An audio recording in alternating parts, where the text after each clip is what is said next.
It's time to turn the volume down a bit as your boy ZM eases you into sleep with over 2 hours of arena rankings. Sleeping is optional to enjoy the video though. The time is upon us. I spent like a month of my life prepping this video for y'all today, and we're doing 30 years of Wrestlemania from WWE 2K14, the last truly 10 out of 10 excellent wrestling game in my opinion. And we're gonna rank every single Mania arena from worst to best. To get to the actual ranking, click this timestamp right here. I'll put it in the description. I just have to explain how ridiculous this process was to even make this video. Alright, so I had to dig out my old Halo Reach Special Edition Xbox 360, find all the cords, which took me a full day, buy a controller from GameStop at $20, wait for it to ship, and then buy a $90 Elgato HD 60S and wait for that to ship too. This was such a pain in the ass. Do not tell me I don't love my subscribers, man. I put up 2 arena rankings at the same time last weekend to make sure that we're satisfied. Our ranking begins with our bottom pick, number 30, Wrestlemania 1.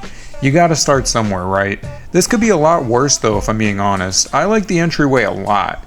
The nameplate is so mid-80s here. The Mania signs are awesome, and y'all know I love a good banner hanging from the roof. The guardrails with the WWF logo are pretty sweet too, and honestly, some people might look at this plain-ass gray ring with the USA colored ropes and no floor mats and scoff, but I like how stripped down this is for a 1985 event. There's a clear visual evolution for Wrestlemania that you're gonna see here. The MSG roof screens they would use for sports games are pretty cool too. The only thing I don't like about the presentation of the Retromanias is that really stupid ass, really thick grain effect on the screen. This is a 2K video game. I do not want it to look like an old 80s CRT TV. Next up at 29 we've got Mania 2. This is largely similar from our last entry, but still cleaned up drastically for Mania 1. The big-ass Mania 2 logo looks leagues better than the prior event. The side logos are great too on the stage. The blue guardrail cloths are very nice to me, and the ringside area has a great deal of contrast for Mania 1. The apron is awesome, the banners on the ceiling are Wrestlemania branded now, and we still don't have floor mats, but I still like this arena quite a lot. Even the worst this game has to offer in terms of visuals for the venues isn't a deal breaker for me. Alright, we've got a joint entry at numbers 28 and 27 here. It's WrestleManias 4 and 5 emanating from Trump Plaza. No comment for me there, I just wish he wasn't in every facet of my life. Regardless though, this setup isn't bad at all. I like how the visuals have been consistently upgraded year after year at this point. The big raised WWF logo rules for the backdrop. The scaffolding on the sides of the stage is such a nice detail, and the big ass Mania 4/5 banner for the header is the star of the show. I wonder where that banner ended up. The nameplate is nice for the 80s, the ringside area is very vibrant, bright blue steps, corners, and sections of the unique apron, and we've also got multiple Mania 4/5 banners hanging that are great. My issue with this venue is they could have lit the roof accents so much better. The gold chains hanging from the roof look amazing when you can actually see them. I feel like watching Mania 5 on tape as a kid had them much more visible than in this game. Number 26 leaves us with WrestleMania 3, the show that belonged to Macho and the Dragon. I marked out for this when I saw it was queued up. The Silverdome looks a bit condensed here, but I won't complain too much. The ring carts here steal the show for me. They're absolutely fantastic, and I'm totally done with 80s nostalgia at this point, but this arena is worth praising. The little Minitron over the walkway is awesome. The big blue awning is so striking for these early Mania venues. The ring apron is nice and unique, and I feel that the Silverdome's roof should be a bit brighter, but that's just me. The signs really far off into the distance are a cute touch, and this is actually the first Mania in chronological order to have floor mats. I will say though, the history neglected by WWE's licensing deals for the video games is strange. No George the Animal Steel in Ricky Steamboat's corner is odd, but rest assured, I did not play Hogan vs. Andre. Sucked back then, and it sucks forever. We're on to Toronto Skydome for Mania 6 here with the Ultimate Challenge. As a kid, this was the ultimate fuck you. How are you gonna dangle the carrot, the Ultimate Warrior playable on the disc, and then lock him to pre-order DLC? Now as an adult, I don't want to play as either of these assholes, but back then, it really riled me up. I will say though, Skydome looks awesome. I'm such a nerd for this venue, it's so iconic to me. The blue banners hanging around are so great, the blink and you miss it stage logos are nice, the Trons on the upper deck are such a great detail, and the scaffolding on the entryway is really striking and unseen at this point in WrestleMania history. The ring apron is gorgeous though, and the nameplate here is getting nicer and nicer year by year. There is nothing to complain about here. Entry number 24 brings us to the only fantasy arena in this whole game, entitled Wrestlemania X Moment. How lewd. In actuality, I think it might have had something to do with an old ass contest or streamers getting paid to use this arena. On the new WWE game, you create a WrestleMania moment, you can win tickets to WrestleMania. So I told him the ultimate WrestleMania moment would be to create Chris Benoit and just kill every... But this is completely inaccurate to what actually happened. Obviously because WrestleMania 30 hadn't happened at this point in time yet, but still, in hindsight, this looks very stupid. I'll start with the positives though. The LED runners on the floor running down the unique ramp look great. The Mania logo everywhere looks nice. The LED runners in the crowd are stacked. That's pretty sick. The guardrail decals are always neat, and we got little crowdtrons, unique ring posts, and a ring skirt that's not too far from the eventual real event. The nameplate in the dome venue look great as well. My big hang up here is the stage design. This reeks of a 12-year-old that just got off of school making a stage on Community Creations. I just cannot excuse this stage layout here. This looks so rough to me. We're on to WrestleMania 8 for our number 23 entry, and this is the end of the golden age of WWF here. The neon entryway is so beyond cool to me. It's really close to those first few Monday Night Raw episodes. The scaffolding and Trons are basically the same as Mania 6 though. However, that's not a bad thing. That was a good thing. The rigs on the roof are so fucking cool to me though. It reminds me of the old Jack's WWE Metal Vengeance playset that I always wanted as a kid, and that's something I haven't thought of in like 15 years. The banners are sick though, and the ring skirts are solid. This is a pretty well presented golden age WrestleMania venue. Honestly though, I'm marked out for Flair and Randy Savage after sitting through all that Hulk Hogan bullshit. I know Flair is a questionable public figure now, but man, I love the wrestling character of Ric Flair. And it always pissed me off that Mr. Perfect was stuck as a manager in the base game here. How lame is that? Number 22 is our final Golden Age Mania on the list with WrestleMania 7. You can tell that Vince McMahon's exploitation of the current Gulf War at the time with Sergeant Slaughter bit him in the ass. This arena is damage control visually with all this American iconography everywhere. And to be honest, I'm not much of a patriot, but I like these visuals here more than anything else for WrestleMania so far. This venue is super vibrant, the apron and the stage are very sweet.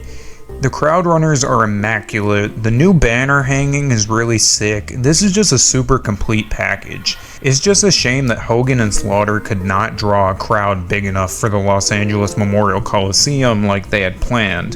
This venue design would have looked a lot better in a 90,000 seater. Undoubtedly, this has been the most memorable night in WWE history. Jesus Christ, y'all are laying it on thick here. New generation time, with number 21 being WrestleMania 12. This is essentially Mania 11 stage tweaked, taking away the best part. It's gray here, and it's still a clean looking tunnel. The Titantron on the side is pretty cool. The guardrails have a new WWF color scheme, and all the gold here really pops. That header is sick, the nameplate is sweet as well, and I believe this is the only Mania arena in the whole game with a logo on the canvas. That is a really cool understated detail. They should have done stuff like that more often. I will say though, this showcase match was boring as fuck. As you can see, I started getting creative. But tell me why I tore Bret's ass up for an hour only for him to suddenly lock the fuck in the sudden death fall and tap me out. Are you fucking kidding me? I was shocked. I am so glad I had my old complete save because I was not redoing this match. I'm sorry. Our top 20 WrestleMania arenas begins with Mania 10, emanating from Madison Square Garden. This is absolutely iconic. 94 was a super bad year for the WWF, but they pulled off a half-decent show here IRL, and the venue spared no expense. MSG just feels right for old school wrestling fans. This stage is widely inaccurate here because Ukes would rather die than make a unique stage orientation, but it still looks great. The nameplate is so nice, the banner above the tunnel is great, the tunnel itself with the big X is classic, our guardrails look great with the Mania 10 cloths as well, the banners are a must-have inclusion, and the other Mania entranceway in the crowd on a hard cam is sick. Everything here just clicks for me so well.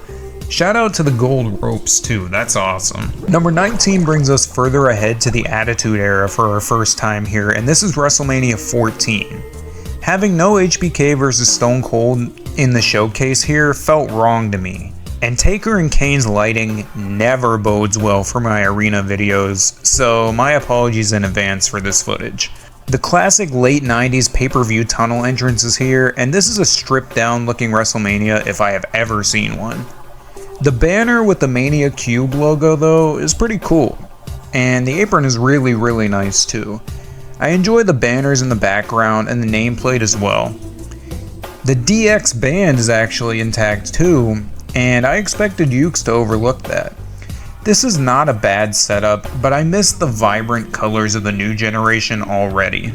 We're still firmly in the Attitude Era for our number 18 pick, WrestleMania 15. While I do think that having a stage with no Titantron in the Attitude Era is very strange, this is not a bad look here. The big ass steel WrestleMania sign looks pretty cool. The nameplate here is really nice, and I enjoyed the banners on the sides of the stage quite a bit. The banners on the roof are always a highlight for me, and the ring apron is pretty sweet as well. I just wish that the yellow and the Mania logo could have been incorporated into the metal stage design somehow. I do want to mention though, 2K16 captured this match way better than 2K14 ever did. I don't know, man, I must have forgot the part where Stone Cold and The Rock walked together not throwing a single punch for 50 feet. We're back to the new generation for number 17 with WrestleMania 11. Y'all already know. Purple is my favorite color! But this purple just pops on that tunnel. The side banner in the crowd is awesome, very minor detail there, and the ring and the ringside setup looks pretty standard for the new gen era, but this is pretty sweet. The Sidetron on the stage is pretty cool. The actual WrestleMania logo for this pay-per-view is one of my all-time favorites, and the basketball screens on the roof are always nice to see. It's just a shame that the actual WrestleMania 11 card completely sucked ass. I covered it in an old video though. From the new generation to the new millennium, we've got WrestleMania 2000 at number 16. And everybody knows this show was a clusterfuck IRL, but thankfully a lot of McMahon representation is removed from the video game here. I will say, the graphics package for the Trons is super fucking lazy and completely inaccurate. But the Tron layout and the amount of green everywhere is so cool to me. I love this WrestleMania logo. The banners and the logo above the Tron look so great. It's not too flashy for a 2000s era WrestleMania, but this works for me. The nameplate is also really clean looking, but I just cannot stand that Triple H's model and Mini-Trons are completely inaccurate. This is totally wrong. Up next at number 15, we've got the home of my favorite WrestleMania match ever, Mania 13. As many of you know, I may be a bit biased here because I have this match literally tattooed on my arm. The purple tunnel here is fucking awesome though. Big props to Stone Cold's glass entrance as well. The nameplate here is really nice. The guardrail is sweet with the Mania awnings there. This is my favorite arena from the remnants of the new generation era designs. The aprons and banners here were never used again after this show. I don't know, man. Everything just clicks for this arena for me. I will say though, I must have pissed off Jerry Lawler something fierce here. Come on, ref. Get in there and get that thing away from him. Come on, ref. Get in there and get that thing away from him. Come on, ref. Get in there and get that thing away from him. Man. He must have saw my SVR 2009 video when I called him out. I think I've got a schoolboy crush on Michelle. Oh, so you've moved up from schoolgirls to teachers. Dude, what the fuck were they doing in this game? There's no editing there. That really happened. And where the fuck is Ken Shamrock? Number 14 brings us to a more modern WrestleMania as we have Mania 21 here. And the choice to strip away the Goes Hollywood subtitle stuff from the apron is so lame.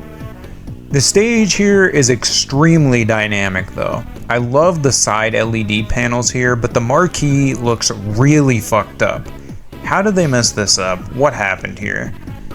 The LED runner and the crowd runner are awesome though.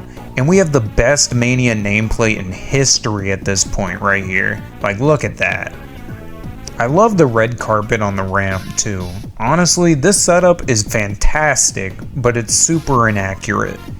I'm just kind of surprised that for the showcase they didn't have Undertaker vs Orton or Batista vs Triple H. We're covering Mania 18 for number 13, and I actually covered this arena in my recent SmackDown Shut Your Mouth video you can actually check out right here. I love the Sky Dome here though. It looks massive in this game. I think the Minitron here is fantastic. The beams on the side of the stage are great, and the scale factor here is wonderful. But I actually think SmackDown Shut Your Mouth did this stage a little better, in my opinion. The static vertical trons on the stage and the header is a bummer. The nameplate is fucking terrible compared to the original Shut Your Mouth nameplate. But there's still positives to speak of here. The crowd signs look really good, the ring apron is really nice, and the stage is as colorful as it should ever be. Honestly, I think my favorite part is the long trons in the crowd near the upper deck. This is a flawed arena, but it's pretty great. We've arrived at Caesars parking lot for number 12. Mania 9, for as horrible of a show that it was, is the most visually distinct WWF show that ever happened. The version here is much better than the SVR06 version. The skyline is very nice, the nameplate is sweet, and the big ass canopy is classic. The little details like the gold guardrails are so nice. The pink curtains in the entryway are very well done, and sure, the apron is derivative, but the Mania banners here are pretty sweet. We're back to Mr. Krabs for Number 11. and this is WrestleMania 19. Before we even start, Triple H as the face for the Ruthless Aggression toggle here is kinda weird. I wonder why they neglected his match at Mania 19 as the world champion. Somebody like you doesn't get to be a world champion. Come on, book dance with your nappy hair. Oh yeah. Regardless of Iron Cross Paul Levesque over here, the Minitron layout is still kinda accurate. The big ass needle is still here and it looks very nice. The nameplate is pretty good, the ring apron is great, and sure, you know, the lack of baseball field lights that we had in Here Comes the Pain is lame, but the Trons and Mania signs in the crowd pulled things together for me. This isn't nothing to complain about. We've finally reached our top 10 Mania arenas and we're starting off with Mania 29. The New York aesthetic here never really spoke to me, I don't know why. The nameplate is nice though, and the apron is pretty cute. I like the bridge on the stage a lot too, and the LED runners in the crowd are quite nice. There's all the 2010s Mania arena staples here. Crowdtrons, guardrail decals, unique ring posts, and even skyscrapers to hold up the canopy. I just think that Mania 22's Chicago skyscrapers look better than the cityscape that we have here. I can commend the innovation in this design though. And the roofless dome here is pretty cool. Before we cover Mania 28 at number 9, tell me what the fuck happened to Chris Jericho here. This is atrocious. They also should have just ported Punk's WWE 13 model for this match in the showcase. But that's not what we're here for. We're here for the arena, and it looks pretty nice. The palm trees everywhere are great. The venue size is cool. The canopy with the big ass palm trees is wonderful, and the Crowdtrons are once again a highlight. The nameplate is classic, the guardrail decals are on point, and the ring apron is pretty cool too. The crowd decals are almost unnoticeable, but they're pretty great. I feel like this would rank higher if the stage layout wasn't so flat and rectangular. I promise, the top 10 isn't just going back one by one. This is Mania 27 at number 8. This Atlanta WrestleMania stage was always an oddball to me as a kid. It's very sleek and vibrant, it's just not very exciting. It's a gigantic screen with steel arches. The side panels, nameplate, and custom ramp are sick as fuck though. The apron and Crowdtrons are pretty cool too. Honestly, I wish that they lowered the LED cube a bit more into the ring for entrances. It's barely noticeable in this game, and that kind of pisses me off. The steel accents dropping over the ring are very cohesive with the overall vibe, and the giant ass Mania sign is pretty cool as well. Honestly, Mania 27 is kinda slept on in terms of arena design. I will say though, before we get to Mania 23 for number 7, these inaccurate Trons are pissing me off at this point. The little diamonds on the stage are cute though, the scale of the stage is great, the custom ring posts are always nice, the glass spot for Cena's entrance is accurate, but the scale of Ford Field is once again butchered here. The Minitron is cool though, and the nameplate is beyond clean here. This raises the bar for me in terms of nameplates, this is awesome. I like the side lighting rigs on the stage too. I just don't enjoy that once again, the subtitles removed from WrestleMania just like it was in 21. Number 6 brings us to Mania 26, and I just covered this arena design in my SBR 11 video. Nothing much has really changed here since then. The canopy looks gigantic and gorgeous. The stage layout is a little condensed for my taste, but the venue is fucking huge. I love the side panels here. The ring apron rules, the Crowdtrons are great, and the guardrail decals and runners are always nice. I just hate how Chris Jericho always has his 13 model here in these later WrestleManias, with his shitty first couple tattoos. That doesn't take away from this Mania arena at all for me though. Top 5 time, and we've got what many people consider the greatest of all time, Mania 17. The scale of this stage is amazing. At this point in history, this was far and away the best WrestleMania had ever looked. The columns are amazing, the nameplate and Minitrons look really good, and the Astrodome just looks right here. The apron is so beyond sick to me. The Tron and the crowd looks great, and this is truly a goated WrestleMania for a reason. I have a graphic tee of this event. I love this show, it's just not my favorite. We've come back to Madison Square Garden for the final time in this video for Mania 20 at number 4. I've always liked the minimalist design here. This rendition of WrestleMania 20 looks amazing. The Floortron is great, the big spotlights are really sweet, the Crowdtron on the hard cam is iconic, but I did notice that the Mania 20 signs on the roof are barely visible, and the nameplate though is the best in history at this point. This ring apron is timeless too. This whole setup is excellent to me, no question. Our top 3 begins with my all-time favorite WrestleMania stage IRL, Mania 22. I'm putting my bias aside and I'm giving this a correct ranking here. This looks beautiful though. I love the Trons in every single angle of the skyscrapers. The portraits are totally wrong, but I enjoy the fact that they're still included into the stage. The graphics package here is wonderful, the ring apron is beyond cool, and this is a little stripped down from the IRL arena, but they never really got Mania 22 right. This is still a heavy hitter for me though. Alright, y'all know there's only 2 WrestleMania arenas left, and they're going back to back.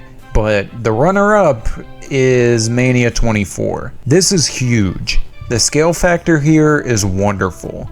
The nameplate is great, the side panels on the stage are a good little detail, and the stage is so big that it doesn't ever really fit into frame all the way.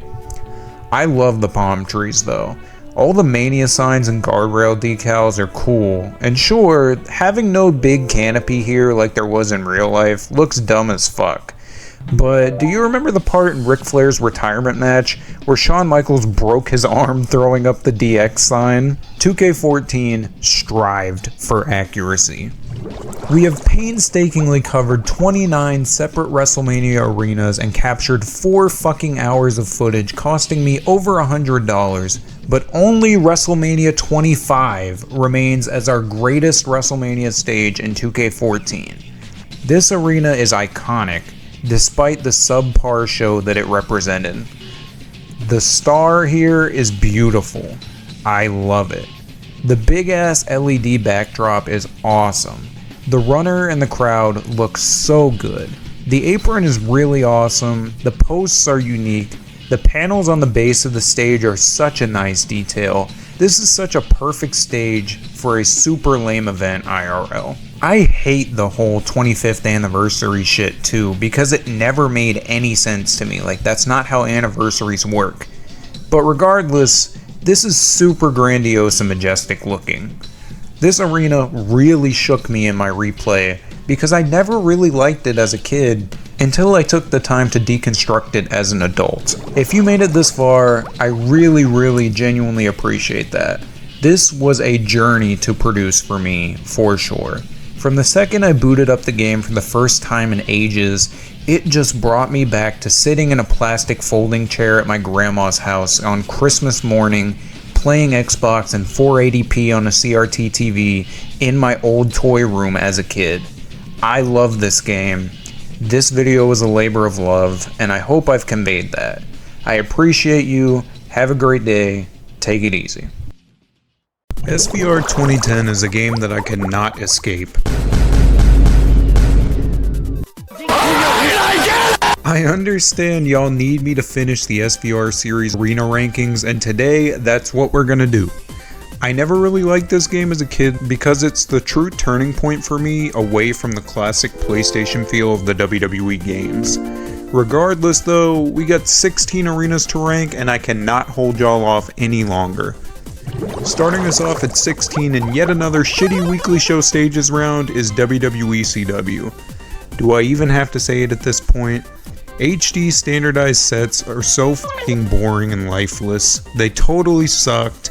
It's such a transparent cost-cutting measure in a time that the WWE wasn't exactly hemorrhaging money. The over-reliance on red in this color scheme instead of the purple ECW was known for makes this graphics package almost completely indistinguishable from Raw, and I hate it.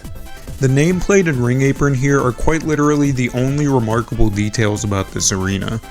The 2007 tunnel stage was about 1 billion times better than this, and I will clarify, despite how lifeless WWE ECW was at the time that the game dropped as a product, I am solely ranking these arenas on visuals, not the booking of the programs the arenas happen to represent.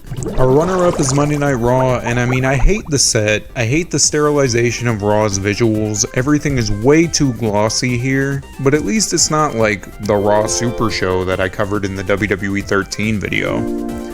The nameplate and graphics packages here are memorable, but not at all appealing to me, despite being firmly in my childhood era.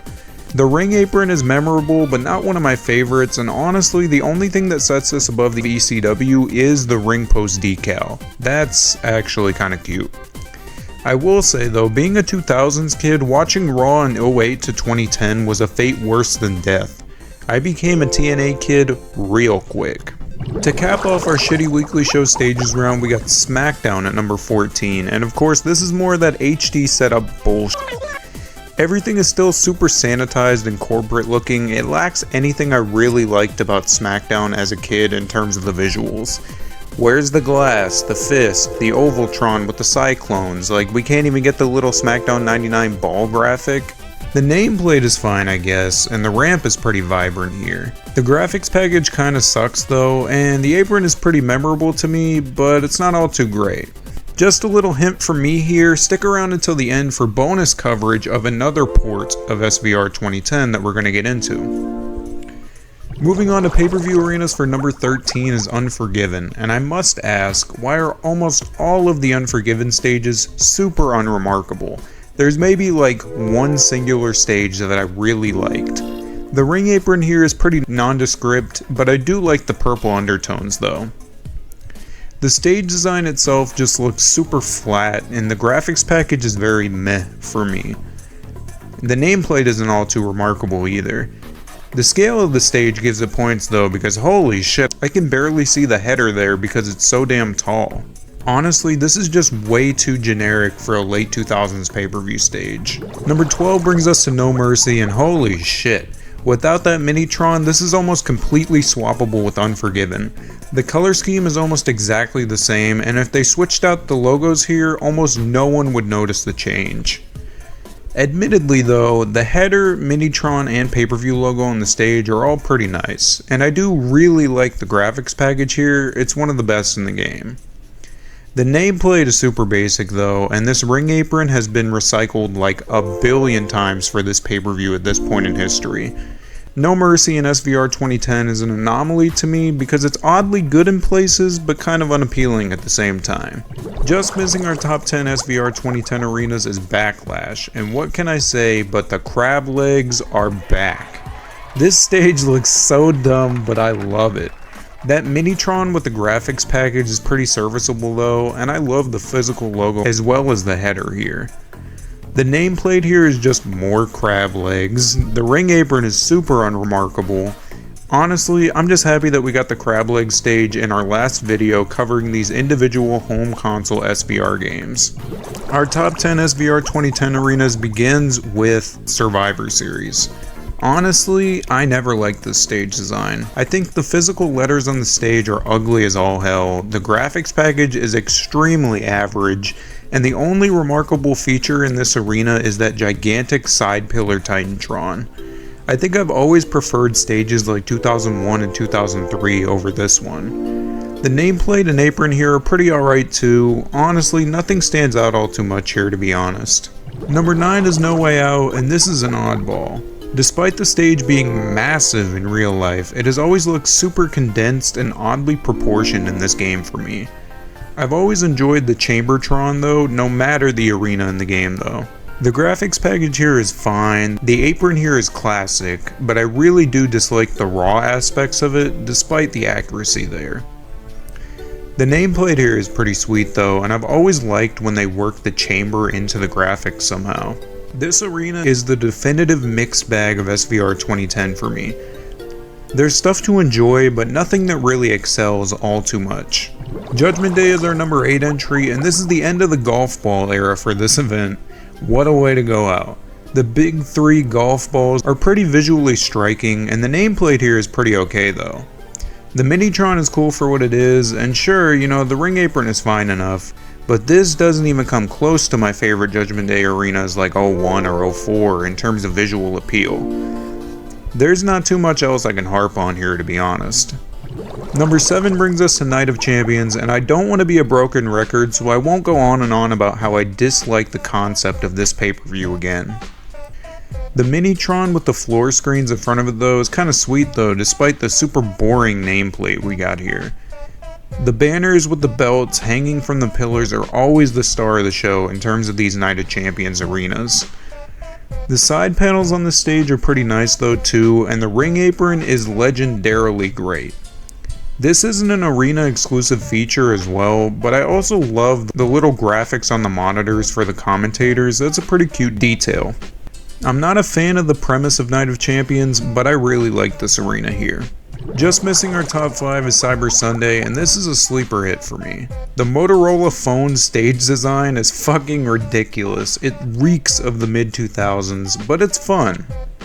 The Sidetrons on the stage are pretty distinct, and I enjoy the graphics package here as well. The red entryway border is pretty sleek and sick looking, and the nameplate here is pretty clean, as well as the ramp being very vibrant. The apron is pretty overused at this point for this pay-per-view, and it does look kinda dull, but overall, this could be better, but there's a lot to enjoy about this arena. Top 5 time as we kick it off with the Great American Bash, and this racing aesthetic for this show is good and visually appealing, but it's kind of unfit for this pay-per-view's lineage. I always enjoy the physical logos though, and this ring skirt totally kicks ass. They went way too hard on this ring skirt for this pay-per-view. The Sidetrons on the stage are pretty nice as well, while the nameplate is pretty basic, but it's nothing to complain about. This is for sure nothing I will ever remember in terms of set designs for the Great American Bash, but it's nothing to bitch about. This is a pretty nice arena. Just missing our top 3 is the Royal Rumble, and I am moderately impressed by a Royal Rumble venue ranking this high. The Raw aprons here though have always bugged me ever since I was a kid. They look so out of place despite them being accurate. The stage overall is just super vibrant. I enjoy the graphics package as well, despite the fact that it's really similar to the Bash's package from earlier. The side entryway light rigs are pretty cool as well, and I really like the cute little road medians on the ramp and the street lights on the stage. The nameplate here isn't too bad, but dear lord, this Christian theme song is pretty bad. The apron here is bare bones as hell, but it's not horrific. Honestly, I can't complain about the Rumble here all too much. They even managed to include the WrestleMania sign, like what can I say? It's big 3 time for SVR 2010 and the bronze medal goes to Armageddon 2008. This is very memorable for being the home of Jeff Hardy's first world title win, but man, the stage in itself is pretty iconic. The floor set pieces are sick as hell and the Broken Castle stage itself is humongous. The physical logo on the stage is pretty nice, and those LED boards they added here with that fantastic graphics package looks great. I can solidly say that this is my favorite iteration of the Castle Armageddon stages in any of these video games. The ring apron is also the classic design we had for years at this point. This arena just totally rules, no complaints for me here. Our runner-up with only 2 stages left to rank is WrestleMania 25.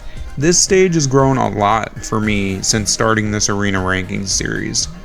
For as stupid as the whole 25th anniversary tagline is here, the general motifs of this WrestleMania are beautiful. The big star logo is gorgeous. I like their unique ring posts and the sick ass side panels on the stage. The Minitron graphic is pretty good as well, and the ring skirt is an all-timer even for WrestleMania standards. I just can't have this at number 1 because dear god, what have they done to Reliance Stadium? This is literally just the default SVR venue size, and that has always pissed me off for this game. 15 arenas have come and passed in SVR 2010 and only Summerslam stood tall as number 1. It's about fucking time we get back to the blue and green S logo SummerSlam at the top of these lists. Cry in the comments, I read them all, but seriously, this is the end of my most beloved era of SummerSlam visuals and aesthetics, and I don't want to let this go, man. The ring skirt here is iconic. The marquee design for the stage is so good that they literally ran it back for WrestleMania this year, and the graphics package is sick as fuck. That nameplate is super clean as well, and I will say though, as much as I like the header, it's a bit too subdued for me. The green and blue spotlights are amazing, and honestly, come on, you know this was always going to be my favorite here. I love this era of SummerSlam. I'm sorry to keep everybody waiting on SVR 2010. I think I've blocked it from my memory because even when I got it as a kid, I never really played this game all too much. I just went straight back to SVR 09 or Shut Your Mouth. If you enjoyed this game though, I hope I brought you some new perspective and you had a good time with the video. Thanks for sticking around, I appreciate you, and now we're going to take a brief look at SVR 2010 on DS, the undisputed king of WWE games on the DS. This is pretty damn cool for its time, because good lord, when I got fucked over by SVR 2008 on DS, with its horrible touchscreen controls, I decided that I was done with the mobile WWE games on Nintendo consoles as a kid. So I can confidently say that this is my favorite version of SVR 2010, and this is the most critically acclaimed DS wrestling game by a mile. So I took it upon myself to dive back into season mode, and ZM here looks cracked the fuck out. But there's a lot to enjoy here. A bunch of unique cutscenes and venues. Triple H's dialogue is pretty on brand for his character, despite him holding the worst, most dog water version of the WWE title that I've ever seen in my life. How did they fuck up the spinner belt this bad? Then we get drafted to ECW despite telling Vince McMahon about our balls and telling Teddy Long we don't even want to be on ECW. Everyone's favorite Divas match ring agent, Finley, is our liaison to show us around the locker room and to show us his humongous cheeseburger he has just sitting around. And this right here is where my Delta save totally shit itself twice in a row. So let's just skip to after we whoop Finley in our debut and move to Backlash, the first pay-per-view. We're fighting Jack Swagger for the Pride of Ireland or whatever the fuck, and when I tell you, the movesets in this game are ridiculous. We killed this poor fucker, and then his deadbeat dad and his bastard son came out after the match just to beat the brakes off this dork. I don't know what they did to piss him off so bad. If y'all are interested in finishing the ZM story, let me know below. If not, I'll have wasted a half hour of my life that I'll never get back. Regardless, take it easy and have a good one. WWE 12 is truly the black sheep of the mainline WWE games to me. While there's plenty of things to commend in this game like universe mode improvements, creation suite additions, and a kick-ass 3-tier story mode, this game also has the biggest roster of geeks and total dorks ever. It's very indicative of 2011 WWE. Shawn Michaels himself was DLC for fuck's sake. Regardless, skip to this time code right here to get to the review if you don't want to hear the ridiculousness of producing this arena ranking. Alright, so I bought this copy of the game from GameStop. Usually don't have problems with them. WWE 13 worked beautifully, no problems. I tried to boot up WWE 12 and get an endless loading screen, 3 straight console resets in a row. Then, I decided to manually install the data from the disk to improve load times and rely less on the physical disk. It refuses to install 45% of the way through. Then I see the problem. Look at that giant fucking scratch. Regardless, this whole process cost me an hour and a half of my life and about $15 just to end up outsourcing the footage anyways. Sorry for the rant. We start off our WWE 12 arena ranking with yet another shitty weekly show stages round. Is anybody surprised at this point? Raw at number 21 suffers a common problem from like SVR09 all the way to 2K14. This HD standardized setup shit is atrocious. I would cut off my pinky toe if it meant we got appealing, uniquely designed weekly show stages after the switch to HD in 2008. You've heard me say it before, but it bears repeating. This setup is characterless. The aesthetic is way too glossy, it's way too clean, and there's almost nothing to signify that it's a wrestling show here, aside from the name of the show and the wrestling ring. I pine for the days of the Ruthless Aggression stage. The only memorable thing here for me is the apron, but that does not mean that I enjoyed it. Our runner-up is NXT, and this is firmly in the game show era. That's not a bad thing though. The problem here is that all this arena has going for it is a distinct color scheme and a pretty decent looking apron. The nameplate and location graphics are totally lame, they still look like Movie Maker presets, but the runner is alright though, all things considered. And the roof accent being yellow is a pretty neat touch. I've just seen way better renditions of NXT than this one in this game. 19 brings us to SmackDown, and these HD sets are really the bottom of the barrel for arena design because there's never anything to talk about aside from how much I don't like them and how dull they are. This is almost identical to WWE 13 SmackDown, which I just covered, but the camera angles in this game make this arena look much better than it is. This is still the same apron, nameplate, and graphics package we've seen in the past couple videos. This arena overall is just super lame. I wish I could say that I didn't claim this arena as from my generation. At least Randy Orton looked pretty dope here though, that Predator technology went crazy. To cap off our shitty weekly show stages around at number 18, we've got Superstars, and this is the time where I need to reassure y'all this is solely based on visuals and not the on-screen product that occurred in this arena. It's unfortunately still the same HD setup crap that you remember from like every other Superstars arena that we've covered, but this is better than the other 3 weekly shows because the graphics and motifs here are different and slightly less homogeneous to what you'd see in a usual playthrough of these games. The apron is far and away the best part of this arena though. I don't know, they always just made superstars look kinda good in these games. We're on to all unique venues from this point on with Fatal 4-Way at number 17. And before I start, this is conceptually one of the dumbest fucking pay-per-views ever. This is not a match you build a show around. This arena doesn't look as dumb as the premise is though. I love the big ass 4 on the stage, it looks ridiculous. The graphics package is pretty alright as well, and the nameplate is kinda generic, while the ring apron is one of the highlights of the overall package here. This isn't too bad in its totality, but it's nothing special at all. Before I continue, I will note that almost all of the arenas are locked in exhibition in this game. What the fuck, man? The accelerator is lost to time. You can't buy it anymore. They knew that they fucked up here because they never pulled this locked arena shit ever again in the mainline WWE games. Moving on to WCW territory now with number 16, Clash of the Champions. Ideally, this is a pretty sweet arena to add to a game that has a lot of similar looking glossy WWE style venues. The problem here is that they kinda half-assed modernized the Clash setup. This is bare bones as fuck. The entryway light is cool, but dear lord, that nameplate sucks.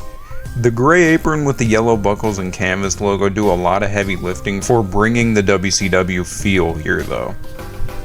My problem here is that they simplified the ringside area really well, but they left the stage looking oddly modern, yet super boring at the same time. Like, what's the point? We're back to basics with the Royal Rumble at 15, and this is not one of my favorite designs, but there's objectively some cool stuff going on here. The stage design with the huge ass columns and the minitrons under them is fine, it's just super derivative at this point for this show. I feel like all of the Rumble setups in the early to mid 2010s era look exactly the same. The nameplate and graphics package are also kinda ugly here if I'm being honest. The Wrestlemania sign is pretty gorgeous though, and that physical logo on the Minitron is always appreciated. The apron is pretty underrated for this arena. It's truly one of the better aprons in this game, but as a whole, this arena is not anything I'll look forward to seeing again anytime soon. Continuing with gimmick pay-per-views, we've got Hell in a Cell, and once again, the actual cell piece on the stage here just pulls everything together. It's a great detail. I never liked the concept of this absolute career-ending match being an annual obligation of an event, but all things considered, this arena is fine. The ring apron is gorgeous, the nameplate is whatever, you know, it's exactly what you'd expect, while the location graphic totally blows, it looks really bad. The electronic runner is pretty sweet though, and while the header is really nice, it's so hard to see from most angles because the scale of this stage is so tall. I will note as well, this game put a heavy emphasis on those color changing tiles on the sides of the stage floor and the Titantron. They look pretty nice. 13 brings us to another WCW stable in Starrcade. And if I had played this game enough as a kid to unlock this arena, this would have blew my mind. The entryway here is really great. It's like a take on the 97 or 98 Starrcades, and the Sidetrons are pretty alright, and that graphics package is pretty laxed. The nameplate is nice for what it is, and we're still rocking the yellow turnbuckles and kick-ass canvas decal in the ring. Honestly, this isn't a bad interpretation of a WWE branded Starrcade in a modern setting. Over the Limit is up next at number 12, and this is a dull concept of a pay-per-view, but the visuals here aren't too bad at all. The physical logo here rules, the graphics package is good for what it is, and the nameplate is nice as well, but to be honest, I preferred WWE 13's Over the Limit stage for the improved colors there. The car on the stage here is kinda cute though, but that runner graphic is kinda hideous. Honestly, this isn't a runaway success, but it's nothing awful whatsoever. Just missing our top 10 is TLC, and this is a really weird rendition of the TLC stage in my opinion. For starters, the hanging weapons are always nice, they should have always kept that, but the stage design in that centerpiece entryway is so generic. The Sidetrons are the only unique thing besides the hanging weapons, and they kind of pull the design together. The runner graphic isn't too bad, but dear lord that nameplate is. Who picked those damn colors? That shit looks gross as hell. I wouldn't say this is a standout at all, but it's not a total waste of your time. Our top 10 arena starts with Night of Champions, and I don't know what it is about this rendition, but the banners here look fucking awesome. I like them here way more than I did in SVR 2010 in the video that I covered last week. The Floortrons here are also pretty cool, and the electronic runner is sick as hell. On the downside though, the graphics package is whatever, and the nameplate kinda blows.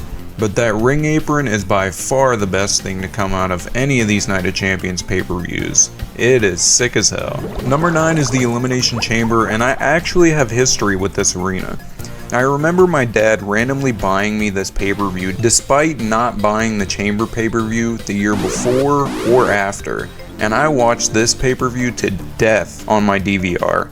The red color scheme always stuck out to me, and the nameplate here kicks so much ass as well.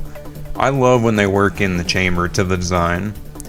The Chambertron itself is classic, and the stage is very, very tall, but unfortunately the mismatched but accurate ring skirt here totally sucks and brings things down a bit for me.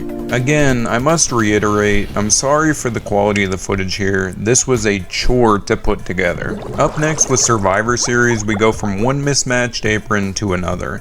This totally looks stupid.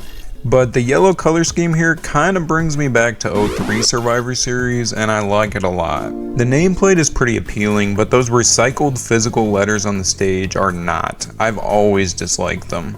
The graphics package isn't bad at all though, and the side column Titantron here is actually pretty sweet. The runner graphic here is super plain though, they totally phoned that in there. And I completely forgot about Air Boom and their shitty ass theme song in this game too. Number 7 brings us SummerSlam, and this is no surprise if you've kept up with this series. I really dislike the design of this era of SummerSlam. The side column with the steel star and the orbit around the Titantron are admittedly pretty awesome though.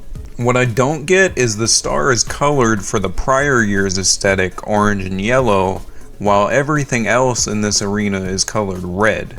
It's accurate, but it's super ugly. The physical logo is nice as well, despite how ugly I think it is, and the mismatched colors on the nameplate and location graphics here are really making me question why they half-assed this color scheme so bad. Just pick one and stick with it, or make all new graphics. Like, this is one of the bigger shows of the year, how did this happen? The apron here is pretty nice though, to be honest, and this is a really mixed bag. I don't know what the thought process was in the design here at all. Just missing the top 5 is bragging rights, and aside from the stupid premise of this pay-per-view, there's a lot to enjoy here. The header is ridiculously high up and it's stretched super wide across the stage. The all-around clashing color scheme is also pretty sweet, and I gotta shout out the blue ropes and red posts juxtaposed with each other. The nameplate here is pretty serviceable, and the roof accents being multicolored is a super minute detail. The ring apron here is pretty good as well, but honestly, it might be a little basic for me. There's not too much to harp on in this arena, this is just a good venue. Our top 5 begins with Extreme Rules, ranking surprisingly high. The big X design on the stage always pops me for these arenas, it's super eye-catching. The ring apron is fine, but not all too special, and the graphics package is pretty nice though.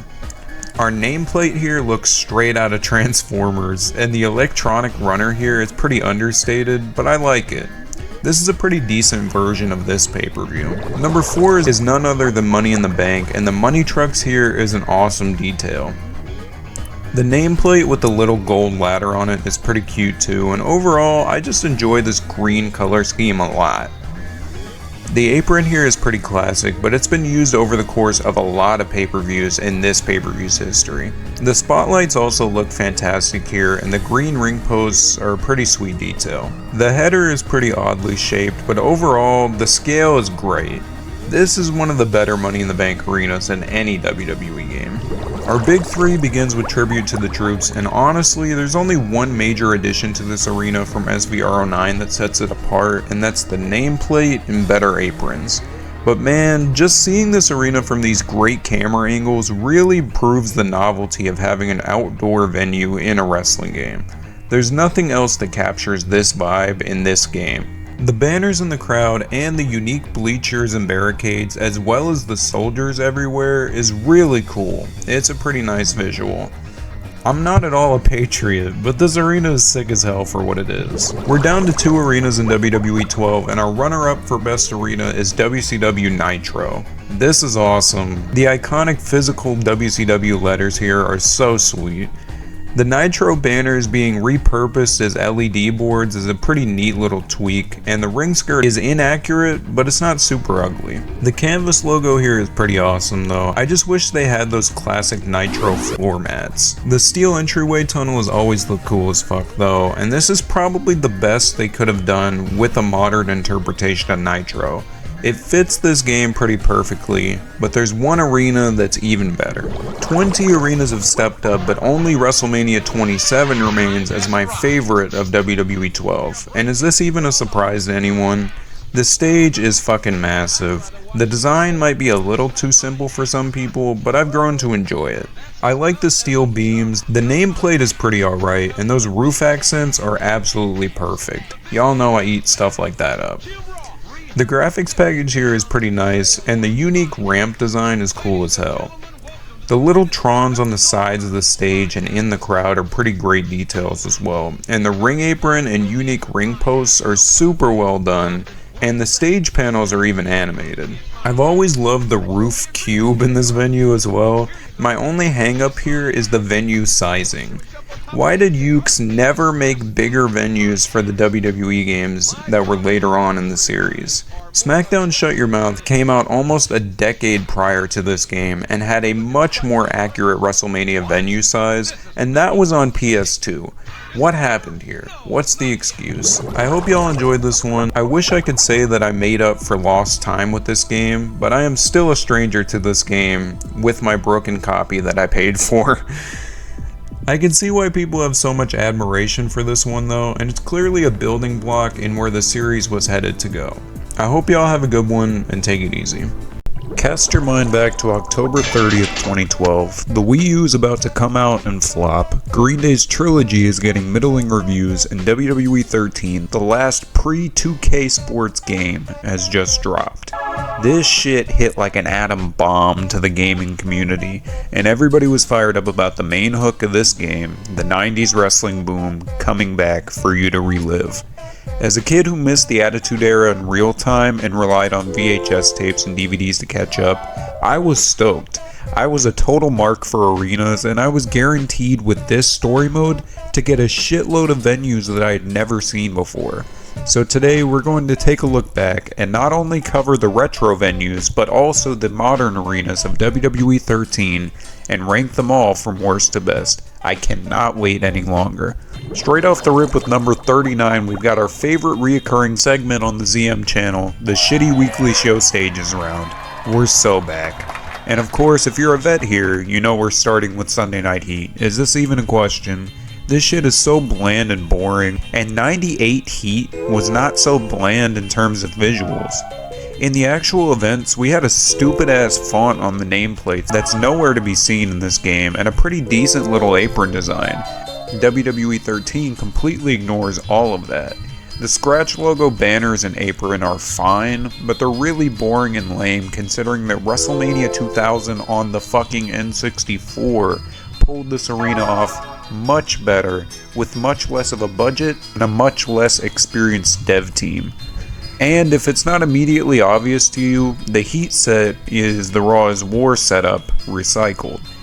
That's definitely accurate to the time, but it doesn't make the arena any less dull to look at. Our runner-up for worst arena is Halftime Heat. Copy and paste all of my critiques about Sunday Night Heat and add the notion that there is absolutely no fans in this arena, which is very accurate to the event. That's cool for a different vibe, I guess, but the arena ended up almost lower than Vanilla Heat because the apron is not only wrong and generic, but the nameplate is completely wrong. The real nameplate from the show was pretty sweet. Like, Ukes didn't even try here. This sucks. Moving on from iterations of Heat, we've got the Raw Super Show. This is the most dog shit era of Raw before the Thunderdome. This shit was so ungodly fucking boring that I became Mr. TNA in 2012. I was watching the Aces and Eights storyline over this garbage. This arena is so sterile and boring to me. I absolutely hate the HD standardized sets precedent that was set a few years before this, and this looks so lame compared to the old Raw stages from when I was a kid. The ring apron is the one I remember from the time, but it has never grown on me, even now. The electronic runner graphic for Raw totally sucks here. From one Raw arena to another, Raw 97 just had some fucking grit to it. Like, this is what wrestling is supposed to look like, to me. It's super bare bones, scaffolding, drapes, and banners. You don't need much more. The New Gen logo awnings for the guardrails aren't too bad either, and the ring apron here is a winner.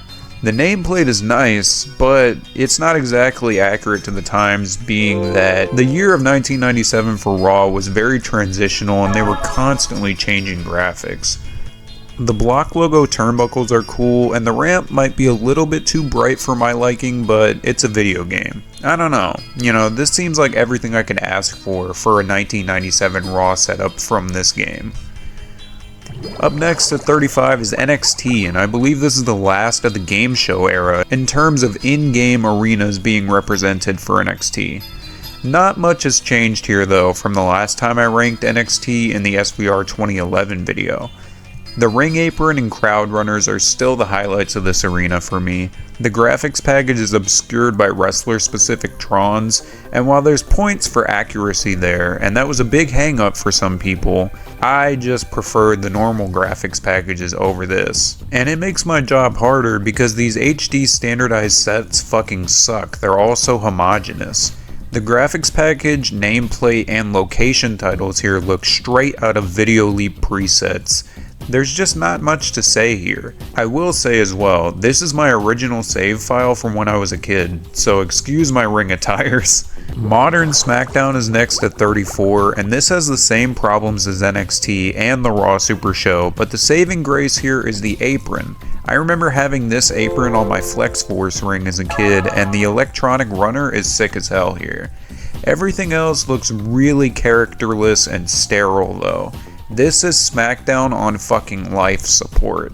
I watched in this era of SmackDown and nothing ever happened.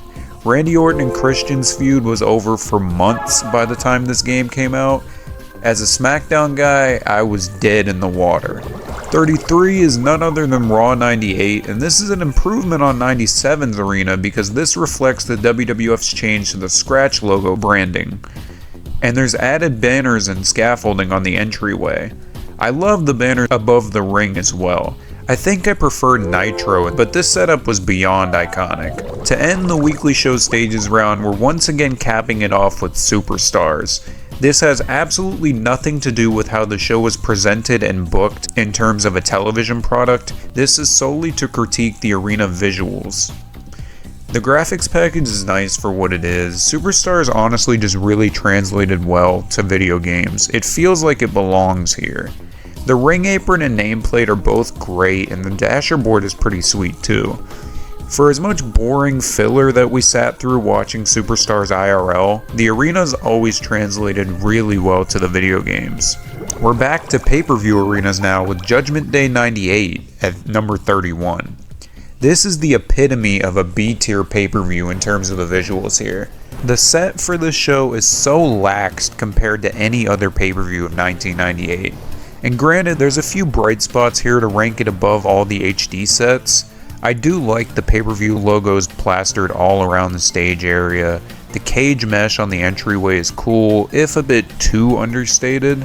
The purple and yellow spotlights are pretty nice, and I really loved the Ken Shamrock and Mankind submission match in story mode from this event.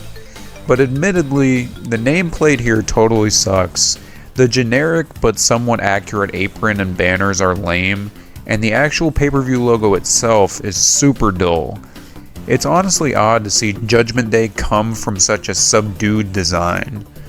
I'm so used to the big grandeur and the golf balls or the huge crosses on the stage. This is really low-key. Number 30 brings us to the spawning point for the rise of Steve Austin, Royal Rumble 98. This circular tunnel here is super classic for this era, but as you'll see, it's overused as shit back then.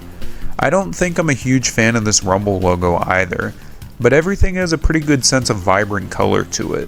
While I enjoy the Rumble logos being everywhere on the banners of the stage and the sides of the crowd as well as above the ring, I actually think I prefer the mismatched paper cutout Rumble logo in the entry tunnel. Besides the clear mismatched branding here, there's not really much to elaborate on. I mean, at least the ring apron was nice though. At number 29 we've got Survivor Series 97 from Montreal. The history lesson isn't needed here, this is an iconic arena. The tunnel here is awesome, but admittedly kind of basic.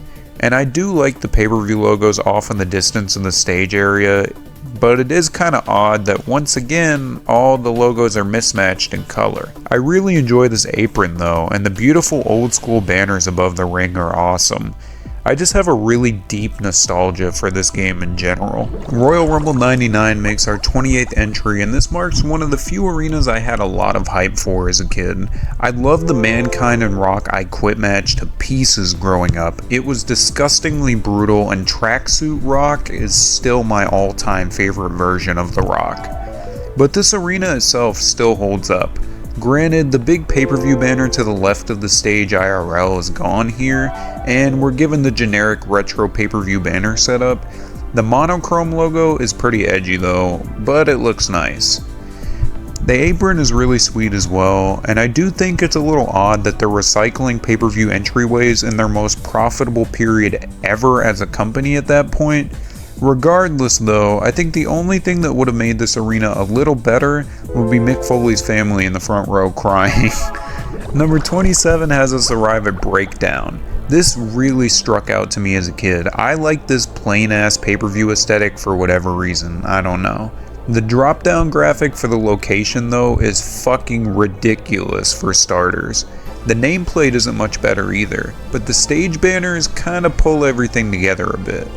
The generic ring aprons and banners drag it down a bit, and I think in retrospect these yellow road sign motifs are a little plain, but it's not entirely unappealing. And on that subject, why is Vince McMahon cosplaying as Dean Ambrose? What was I cooking up in 2012? We're moving on to Bad Blood 97 now, and this is a super underrated early Attitude Era arena. The banner above the stage is pretty sick, the cage mesh behind the entryway rules, the In Your House banners on the sides of the stage are pretty sweet little details, and the red New Gen variant guardrails are cool as well. And of course, the banners above the ring are pretty sick. The cherry on top of this though, for me, is the nameplate. That kicks so much ass. I actually had the original Shawn Michaels Elite figure from this Bad Blood event as a kid that Mattel has remade like 3 times now. I don't know, I've always just had a sentiment for this pay-per-view arena. Our first modern pay-per-view being Survivor Series isn't exactly starting us off fantastically at 25.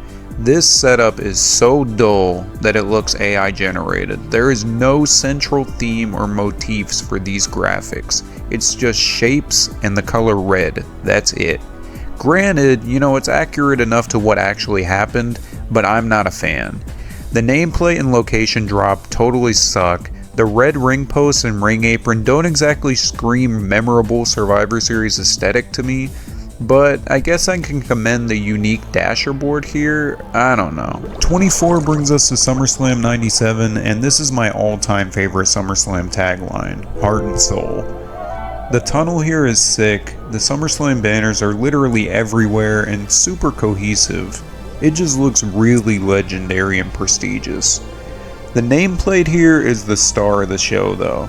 This is how to build the show around the main event with the graphics package alone. The apron here kicks so much ass as well. This is just a super hidden gem for its era of pay-per-view arenas. Number 23 is One Night Only, and this was a staple of my playthroughs as a kid. I don't know why this UK only arena grabbed me so much. It's essentially just a tweaked Raw's War set with much more intricate scaffolding and a bunch of Union Jack flags everywhere. The apron here is pretty fantastic though, and while the new gen guardrails could be better, the banners at ringside are gorgeous. The red, white, and blue ropes with the blue flooring and carpeting is just the cherry on top for me. This is a good little arena. And excuse Paul White here, I don't know what I was doing in this game as a kid. Rock Bottom is our next entry, and this was a guilty pleasure arena for me. I had a VHS copy of the Sunday Night Heat pre-show of this pay-per-view as a kid, so I have quite an attachment to this show. The giant fucking rock portraits on the stage here are such an eyesore. I love it. The location and nameplate graphics are pretty alright too, and I enjoy the unique stage layout here. The B-Show Syndrome aprons and banners strikes again, but that's to be expected at this point in the 90s. I will say though, as I see Eddie Guerrero, that I hated circa 2000 Eddie in this game, having a lowrider in his entrance, which he never had at that point. Number 21 is Over the Edge 98, and this is complete chaos as a stage design. The cars just strewn around everywhere is ridiculous, but I do like the Briscoe Brothers body shop and little aspect here. The street light is a super cute detail, and we've got B-Show Syndrome banners and aprons again, but it's moderately close to the real deal, so I'll give it a pass. The banners on the stage are what pulls this together for me though. I do have to ask though, why are the Godfather's women looking like Sim 3 models in this game? Our top 20 WWE 13 arenas begins with Night of Champions. Y'all know I'm not exactly nostalgic for this event, but I can recognize when an arena is aesthetically pleasing to me. The belt banners here totally tie everything together. The Minitron with the Floortrons beside it is awesome. The nameplate does kinda suck though, but the header makes up for it.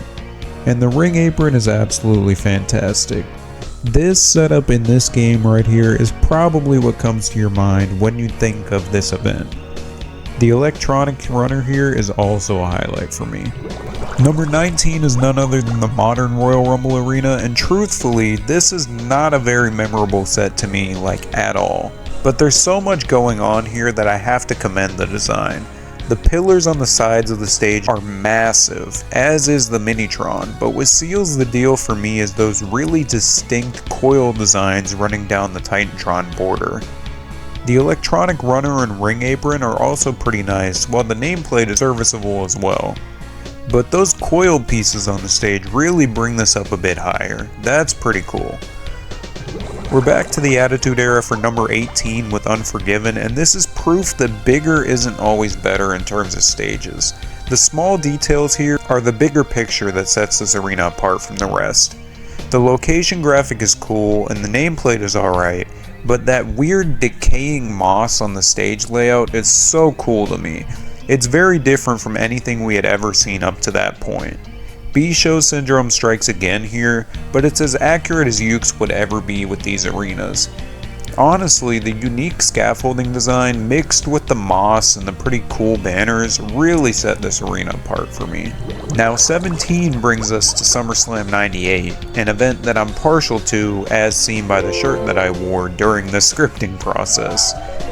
Right off the rip, this ain't Madison Square Garden. I don't know why you'd expect MSG from Ukes at this point. You'd have to steal their social security cards to get unique layouts in these games. But regardless, with these constraints at hand, this ain't too bad for SummerSlam 98.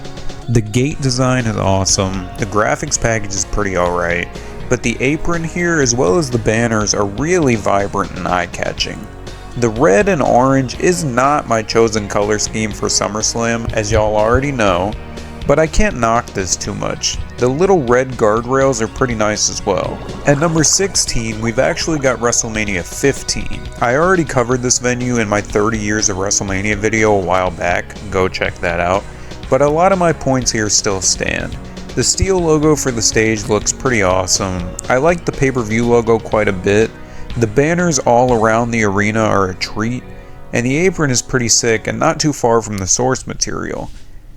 But the nameplate is not as appealing as the other WrestleMania from this story mode. My main critique here is honestly the lack of yellow incorporated into the steel design on the stage. It would look 100 times better if it was in color and not just all silver. Our top 15 starts with St. Valentine's Day Massacre. This is honestly better than WrestleMania, which had only happened a month after this show. I love the scaffolding design and the banners here. The blood drops literally everywhere are pretty awesome. The banners are so nice, and you know, sure, B-Show syndrome sucks with these aprons and banners, but holy shit, man, this stage design just rules. They went so ridiculously hard on this. The nameplate is also super simplistic, but quite good. I love this arena. Up next is the legendary catalyst of ultra-violence in the WWF, King of the Ring 98. This entrance tunnel is burned into my memory. I've watched both main event matches from this show so many times. The banners above and beside the stage are really great.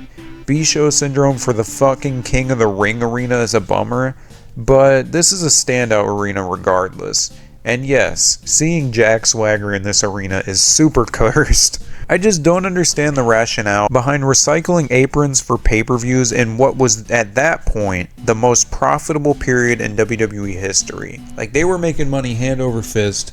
Just make new aprons and banners. We're on to WrestleMania 14 for number 13, and it's time for my trauma dump of how I got this game. I was getting to the age when I got the WWE games for Christmas, and it was a guarantee that I'd receive the brand new WWE game every single year.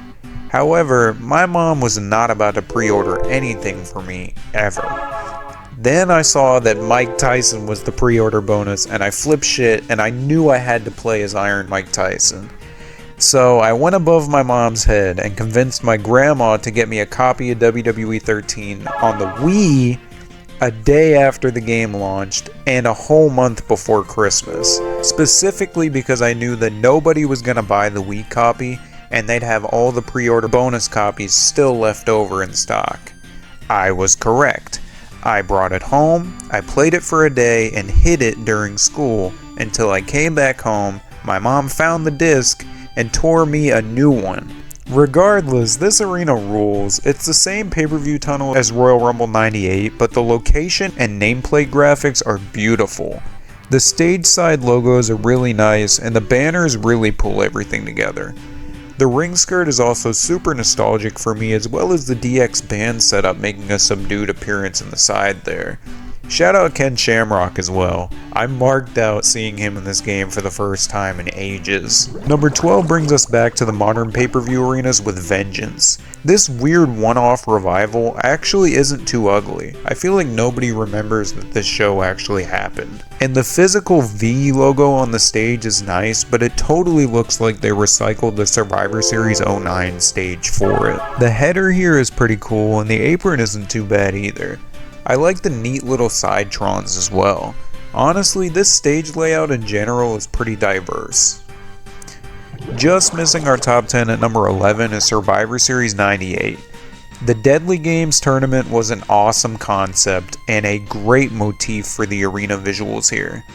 The skull stage is gorgeous and very striking for its time.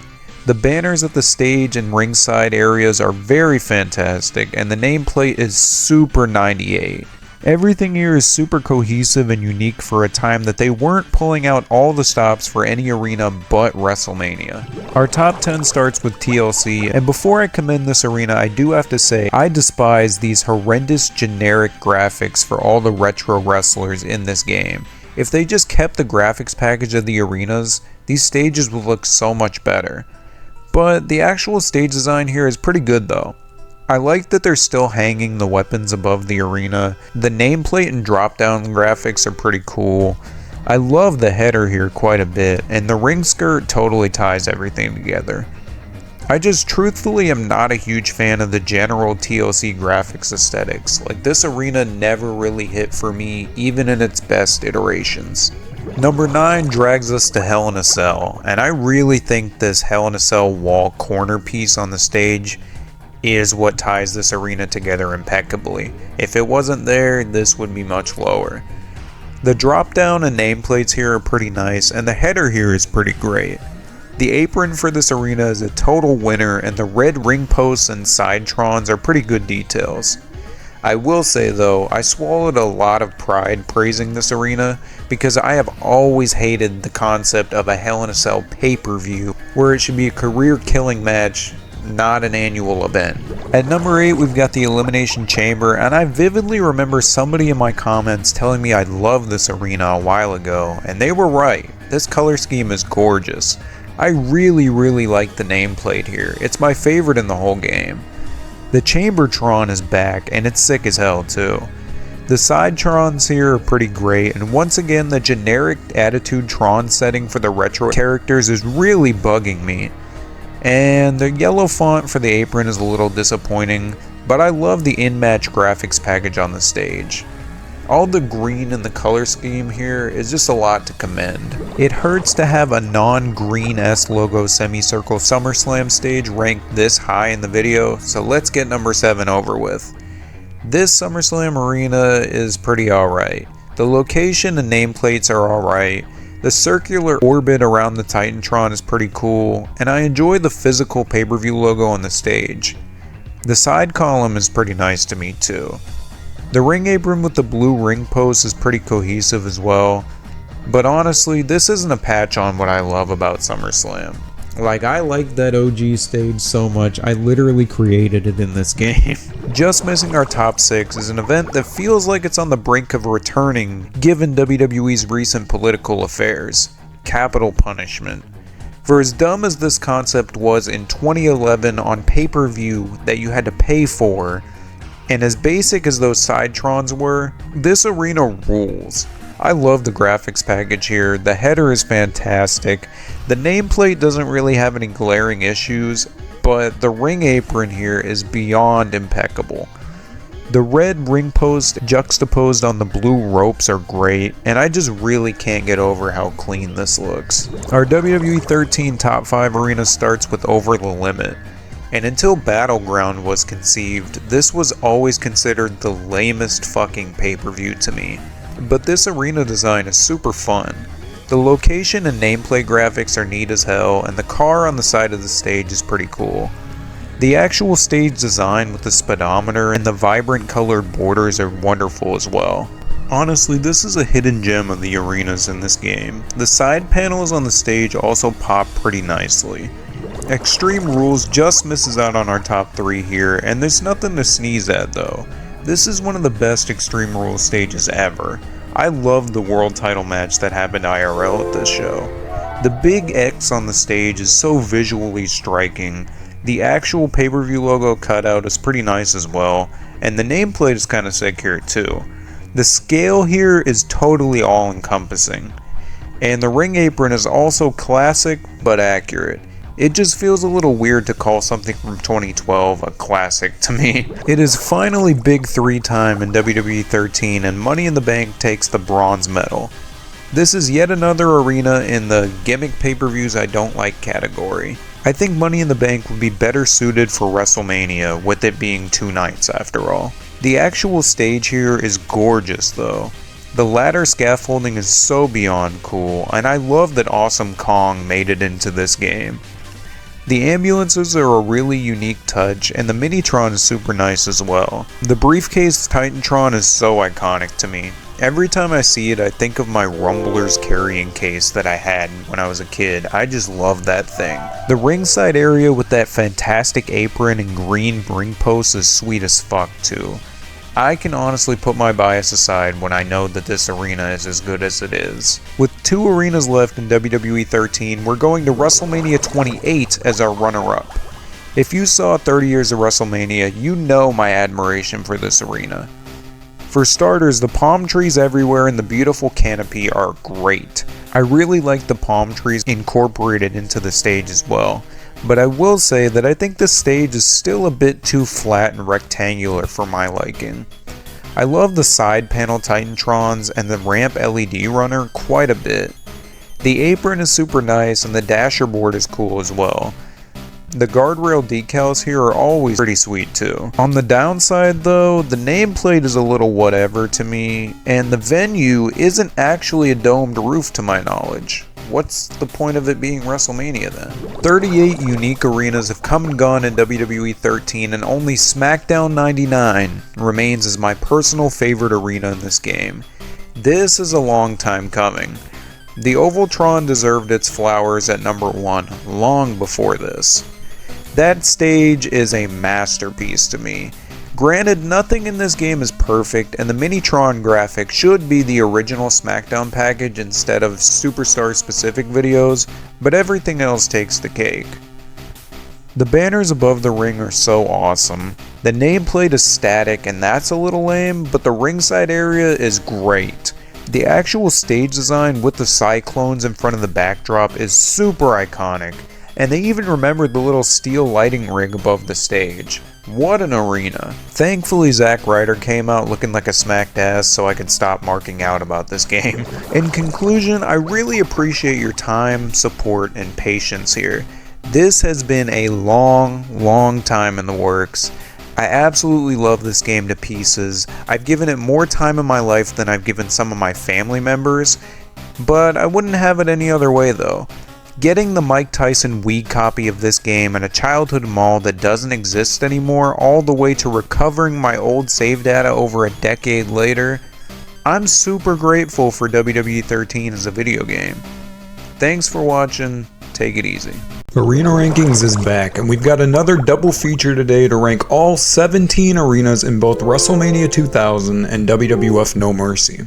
These are both iconic games. I've played them both to the point of breaking my old SuperPad 64 controller, and I am so ready to take a look back here. Starting us off at dead last, number 17 is SummerSlam 99 from No Mercy. Y'all know as longtime ZM fans that I adore SummerSlam. It's my favorite pay-per-view. But this forgettable ass arena ain't it. The stage has absolutely no indicators or motifs that relate to summer at all. There's really only a bluish backdrop, a bunch of prominent lighting rigs, and a stage banner. That is truly it. This just might be the most forgettable stage for a Big 4 pay-per-view that I have ever seen. The ring apron is super basic as well, and honestly I have no fucking idea what the thought process was here. This is bland. Our runner-up for worst AKI WWF arena is King of the Ring 98 from Mania 2000. This is one of my all-time favorite King of the Ring stages, but the recreation in this game is just lacking for me. There's a clear lack of color in the triangular lights that totally sets this back. There's very small hints of red and yellow in there, but this is super nondescript looking. The ring skirt is admittedly way better than the generic one we actually got IRL, though the nameplate is pretty weak. Overall, this arena doesn't have very many redeeming qualities for me to move it up the list. Number 15 brings us to our first self-titled arena in the ranking as we look at No Mercy 99. This stage is true to life in the sense that the original was very derivative of Raw's weekly set, with only minimal differences to be seen. The ring skirt here totally rules though, but unfortunately the Tron layout is pretty damn generic. I do enjoy the entryway with the steel arches though, and the nameplate is very passable. This one is by no means a total success, but it's not bad at all. We're off to the 99 Royal Rumble, and this event was the best example I've ever seen of CTE in real time. But for real though, this arena is moderately faithful to the event. The late 90s Rumble stages were really stripped down, and this pay-per-view tunnel was used about 1 billion times. But that little stage banner and the sweet ring skirt set this venue apart just a bit for me. The nameplate though is admittedly pretty forgettable. Retaining the side banners on the stage from the real event would have improved the dull visuals of this event for me quite a bit. Raw's War from No Mercy is next at 13, and this is pretty lifelike for the N64. I like the Sidetrons despite them being pretty limited and static, and I really admire the scale of the Titantron as well. The lights behind the entryway look sick, and the ring skirt is super iconic. I will divulge though that the lack of banners is pretty lame, but at least the nameplate and the WWF.com sign look pretty cool. Number 12 brings us to Armageddon 99, and this is one of the most inconsequential events in the entire lineage of Armageddon pay-per-views. Straight off the rip, this footage is outsourced. These fuck-ass CAWs are not mine. The stage design here though is really odd but kind of appealing. The big Tron is super high up and the nameplate is pretty awesome. The big set pieces here are the chopper and the big tank, and they're really sweet and they bring an apocalyptic feeling to the stage. The ring skirt here is indeed pretty basic though. This arena isn't a dud whatsoever, it's just not a standout. Just missing our top 10 is the other self-titled arena in this list, WrestleMania 2000, from the game of the same name. This arena always bugged me as a kid because it totally broke my immersion, and this is truly nowhere near accurate, but that's only because the actual event hadn't occurred yet.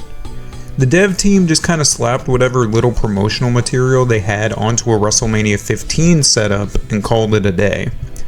The ring skirt here totally reminds me of the old Jakks Pacific Mania 2000 figures that had that same early logo.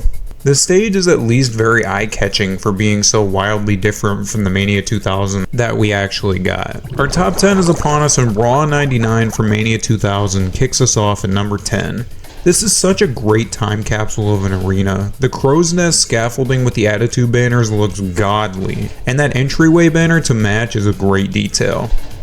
No banners in the ringside area is a bit lame, but it's expected in these N64 games at this point. The ring apron is still a total icon though. Overall, I've kind of preferred the stripped down 99 Raw setup over the side-drawn stage. If we're talking preferences though, I think I've always preferred Heat's graphics over Raw's in the Attitude Era. The nameplate here is bland as hell, but that Tron graphic, recycled Raw setup, and the unique Heat apron pushes this up to number 9 on the list. I'm pretty sure this is the only time I've ever covered a Heat arena in Arena Rankings that had its own ring skirt. That's awesome. Back to No Mercy for the WrestleMania 2000 arena here, and for a WrestleMania stage, this is beyond simplistic. The animated graphics package is sick though, and I appreciate the sleek stripped down nameplate here as well. I will admit though, that pixelated ass stage banner looks horrible. But the crowd sections on the stage add to the visuals a bit here. I also admire the aprons for that really vibrant green in there, that's pretty nice. This one is a bit of a mixed bag. Number 7 brings us to Survivor Series 99, and I've never really considered this event very memorable, but this stage is super impressive. I love the gigantic tunnel here, it's so sick. If they would have done the 97 and 98 pay-per-view tunnels like this, they would have looked a lot better. The Minitron graphic we got here is super basic, but it's pretty cool, and the nameplate here is one of the better ones in either of these games. Overall, Survivor Series 99 is a sleeper hit for me, and this apron is super cohesive with the overall design. Just missing our top 5 is Backlash 2000. The hooks look legendary here, and this nameplate totally kicks ass, while the graphics package is super clean for the N64. My main critique here is that the hooks are static. That's a bit lame, but I do enjoy this arena's inclusion nonetheless. The ring skirt is super clean as well, and this is truly one of the better designs in the entire game. Our top 5 WWF AKI arenas are here, and Survivor Series 98, The Deadly Games, is our 5th entry. Seeing the Deadly Games recreated so soon after it took place is really cool. And the nameplate here is absolutely exceptional. I always enjoyed those little pyro spots on the stage as well, and that ring apron is a standout for sure. The iconic skull in the entryway is burned into my memory from playing this game so much growing up. This is a really impressive arena for me. Just missing our top 3 is Summerslam 98, and this is an event I'm very partial to, but this objectively blows Summerslam 99's stage out of the fucking water. The Madison Square Garden entryway looks immaculate, the ring skirt is by leaps and bounds the absolute best in the game here, and the gates that actually open is a great detail. I like that little pay-per-view banner as well, and that nameplate is totally superb. This arena is definitely a complete package. Big 3 time is here, and the bronze medal goes to SmackDown. The Ovaltron looks amazing for the hardware limitations at the time, and this arena was always my main venue in No Mercy. The Minitron animation is gorgeous and very vindicating for me as a reviewer because they finally got that little ball graphic that I've been talking about for like a dozen videos now. The nameplate isn't bad at all either, and the aprons actually look pretty sweet. And y'all know I love the inclusion of the circular lighting rig as well, but once again, no banners at ringside is a tad bit disappointing. This arena is a show stealer though. Our runner-up for the best WWF AKI stage on the N64 is King of the Ring 2000. This is a beyond underrated pay-per-view stage. Everyone always remembers the big electric chair, the tunnel with the lions, and I mean rightfully so, but this design right here totally kicks ass. I love the steel grates on the floor and the gigantic letters on the stage with the swords intersecting beneath them. The nameplate is a nice one as well on the ring apron, while super basic, is a winner. Honestly, I think this King of the Ring stage is the hidden gem of the N64 AKI stages. The super high up Titantron with that great graphics package is just the cherry on top. But there's one arena that's even better. 16 arenas have come and passed in WWF No Mercy and WrestleMania 2000, and only the Royal Rumble 2000 is left as my favorite arena in an AKI WWF game. This is probably the most memorable arena in either of these games. The MSG entryway looks fantastic. The ring skirt is legendary given the limitations at hand, and I absolutely love the taxi cab that hangs over the entryway. The unique tunnel with the bricks and graffiti, just like the real event, is so iconic, but the nameplate, though accurate, is a bit bare bones. I do also admire the little WWF logo on the double doors there. This arena is just top to bottom an absolute beast. I love it. But I mean, what's your favorite WWF AKI arena? I read all my comments, so let me know below. This was just a fun time revisiting some true OGs on the N64. We're heading back to the DS to finish the SVR 2010 story, and attire rankings will continue as well. Honestly, this is a good time for the channel. Strap in, just take it easy, y'all. Arena Rankings is back with a doubleheader, and today we're covering both WrestleMania 18 and 19 on the GameCube to rank each arena from worst to best. This has been requested quite a bit, but before we start, I will note we're only covering main game arenas, meaning that Revenge Mode is omitted. If you're interested in me ranking backstage areas, check out my ranking of every single SmackDown series backstage area. Let's go. Starting us off at dead last, number 14 is our first entrant in the Shitty Weekly Show Stages round. It is SmackDown 02 from WrestleMania 18. For this specific arena, the frustration I have here is in the missed details. This stage looks a little better than Shut Your Mouth's iteration until you notice that there's no WWF logo in the header. That sucks. And there's no fucking roof accents to be seen whatsoever. The roof accents at the time were integral to differentiating the shows just a little bit more visually. The Minitron though is admittedly pretty great though. It's very accurate. And the early black aprons and blue ropes combo is a winner as well. This just feels like there were so many dumb oversights that held this arena back, but I appreciate its inclusion regardless. Our runner-up for worst arena in the WrestleMania series, continuing our Shitty Weekly Show Stages round, is SmackDown 01 from WrestleMania 18. It's always great to have the Ovaltron included in a game. It won my WWE 13 arena ranking handedly, but admittedly, there's more of the same with these stupid oversights in the SmackDown arenas. The Minitron graphic is extremely basic, like we can't get the little SmackDown ball done right at least one time in one of these games, like what the fuck. And of course, much like the prior arena, we have no roof accents or banners. Why? They were very iconic and so noticeably absent here. To speak on the positives though, I mean the stage is vibrant, the nameplate is nice, and the circular lighting rig is still intact. The ring skirt here is an all-timer as well, and honestly I'm just disappointed here because these are very simple mistakes that they could have avoided. We're jumping over to Raw and WrestleMania 19 for number 12 now, and this ain't all too bad. It just doesn't bring too much to the table that we haven't seen like a billion times in arena rankings. We're rocking with that Day of Reckoning style triple graphics package on the Sidetrons, and a lot of people don't like that, but I think it was to save on mini disc storage because the GameCubes had such small discs. I will admit as well, the lighting here is so much better than WrestleMania 18's. That Raw nameplate kicks ass too, and the center Minitron looks great. The apron and ropes are exactly what you'd expect, but we've got an odd mismatched color scheme with the glass shards being red on the sides and blue on the top. It's not a deal breaker, it's just a little weird. I don't remember ever seeing them do that in real life. Taking a break from the weekly shows for a minute here to cover Royal Rumble 01 at number 11. This arena making the cut is very sweet. The Tron setup is super unique and the graphics package, while basic, is appealing. I think the apron is great, and the nameplate is honestly pretty similar to Just Bring It's generic pay-per-view nameplate. If you look out far enough past the shitty lighting in this game, you can actually see really low resolution Royal Rumble 01 banners in the distance. That's sick.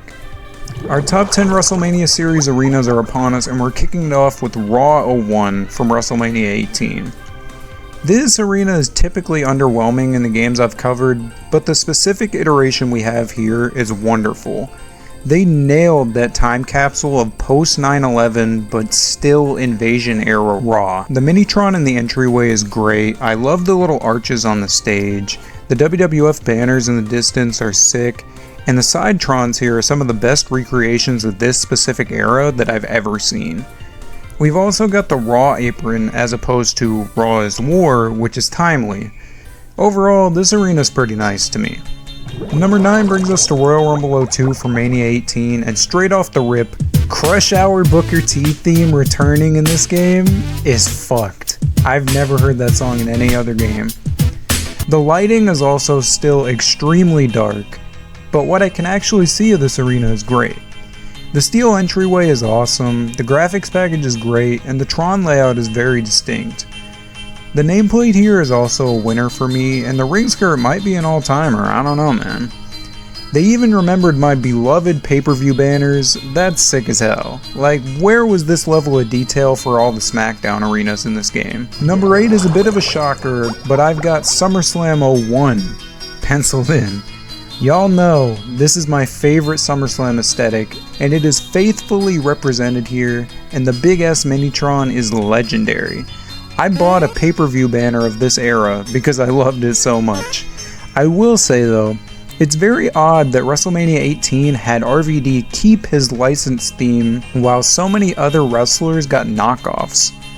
The Tron layout here is very simplistic though, but appealing. I just don't really care for the graphics package being so generic. But I understand that the Invasion flopped, so they didn't recreate that, and to an extent, they didn't really own all the trademarks for a while, so they were playing kinda fast and loose putting it in a video game if they did. But, like, we couldn't just get a generic SummerSlam package, like we just get the WWF logo? The nameplate definitely kicks ass though, that's great. But once again for WrestleMania 18, the omission of pay-per-view banners here is super lame. The actual show just ended up recycling the prior year's pay-per-view banners, and wait a minute. I just realized mine is super inaccurate and fake. That's a bummer. At least the aprons here don't look too rough though. Number 7 takes us back to Mania 19 for SmackDown, and this is a huge improvement. If nothing else, just for these purple roof accents, they look incredible. The stage is so massive and faithful to the real deal. The WWE logos even return to the header, and honestly, this stage dog walks Mania 18 SmackDowns. I love the unique venue here as well, that roof looks awesome. The Sidetron is great, and the apron is a tinfoil classic that everybody remembers. Shout out to Big Show wearing the black slacks too. I want blue jeans. You're getting slacks! Just missing our top 5 is Rumble 03, and truthfully, I don't think any game has really nailed the water fixture Sidetron at all.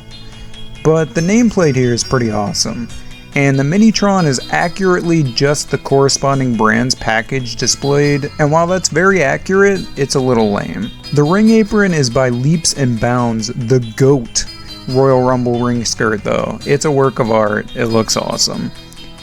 The missing electronic runner though holds this one back a bit from number 1. Top 5 time starts with Survivor Series 01, and if you've been a fan here, you know how much I appreciate this graphics package. The Minitron is awesome, the stage setup looks really unique, the pay-per-view banners are on point, and the ring skirt just ties everything together pretty nicely. There's not too much to critique here, this was a big success of an arena for Mania 18. Number 4 is none other than the GOAT WrestleMania, WrestleMania 17. This stage is rightfully colossal. The scale looks almost true to life here, and I really enjoyed the varied graphics packages here a lot. And the marquee style borders on the Trons is a great detail. The nameplate looks a bit wrong though, and you'd be correct in noticing that because the WrestleMania.com logo is omitted. Honestly, just a generic Mania PNG would have sufficed. The apron is quite nice though, and the venue sizing is great for the Astrodome. It's just a shame that Jacqueline's model got so butchered in this game. It's big 3 time and the bronze medal goes to Wrestlemania 18.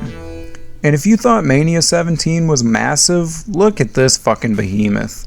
The design on the beams is so intricate and sprawling. I've always appreciated that. And the Tron layout is very accurate as well, and we've even got the correct graphics package. The nameplate ain't too bad either. It's certainly better than fucking 2K14. And of course the stadium sizing is massive, the apron is sick, and honestly all we're missing here to make this perfect is the Skydome Crowdtrons, and this would have won. Our runner-up for best arena of the GameCube WrestleMania series is SummerSlam 02 from WrestleMania 19. Sometimes I gotta throw y'all a bone and not have SummerSlam be number 1. And you'll see this isn't deserving of number 1, but it's damn close. The Big S logo is legendary, WCW Chavo theme in this game is based, and the Minitron graphics here are absolutely sick as fuck. This stage layout is probably the most diverse and unique SummerSlam stage they ever did. I mean, they locked the fuck in here. The ring skirts look sick, the steel circular rigs on the roof are really fun, the nameplate is an all-timer. I mean, y'all already know, I think the Big S is untouchable. There's just one more arena that's even better. And before we get there though, whose horny ass did I outsource this clip from? Why did he pick those costumes? 13 arenas have been ranked in GameCube WrestleMania series, and there's only WrestleMania 19 standing tall as the best Mania series arena. They put so much love into this. Everything is gorgeously accurate in most instances. The apron is sweet, the Minitron and nameplate are both classics, the Safeco baseball field accents all around are wonderful. Like, this truly feels like they gave a shit about accuracy. The unique stadium layout is by leaps and bounds the best part here. The gigantic Mania 19 prism being kinda see-through though is a little lame, despite how much I enjoy that motif. I love the little sponsors near the Mania logo on the stage as well. This is just hands down the most faithful arena I think I've ever covered in this series. They nailed this one. I hope y'all enjoyed this one. It's nice to get back to requests every once in a while. I still have no plans to cover the 2K series. I do not own those games. But I will be tackling the TNA and WCW games soon, as well as the AKI WWF games due to popular demand. That means No Mercy's coming soon, WrestleMania 2000, Revenge, you know, all the classics. This is a great time for the channel the way I see it. We're branching into non-wrestling stuff too, which y'all can watch right here. Just take it easy, y'all.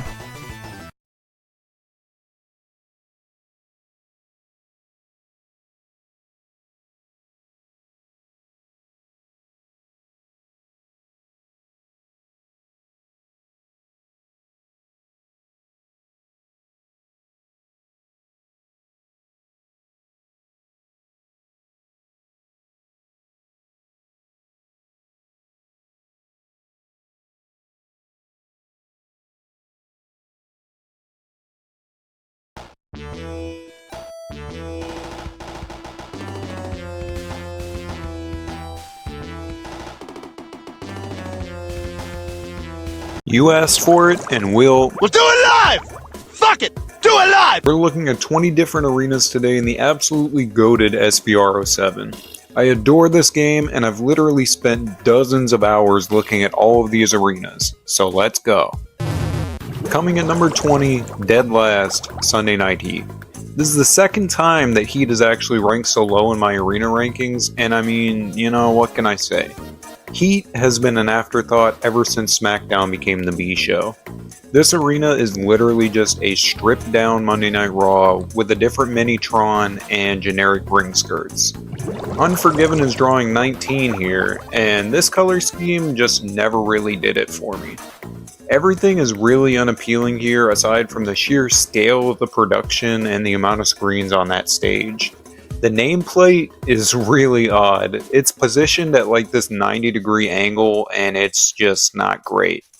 The ring skirt also just does its job and nothing more. White text on black background. I probably could have made that in like 2 minutes.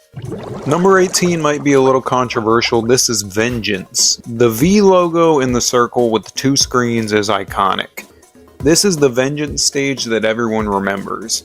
But in this game, it doesn't look all that great to me. It places a little higher up on the list due to its nice nameplate and the ring apron though. There's a solid theme throughout the design, but you know, it's just not for me. But hey, if you disagree, let me know below. I read all my comments. Okay, I promise I don't hate Armageddon. The pay-per-view has just been ranking so low on these videos because we're in the scaffolding stage era of that pay-per-view. This 05 Armageddon stage is a fucking mess. The beams everywhere is really messy looking. The Minitron recycles Raw's Minitron, and the other LED boards are so buried into the design that I barely noticed them.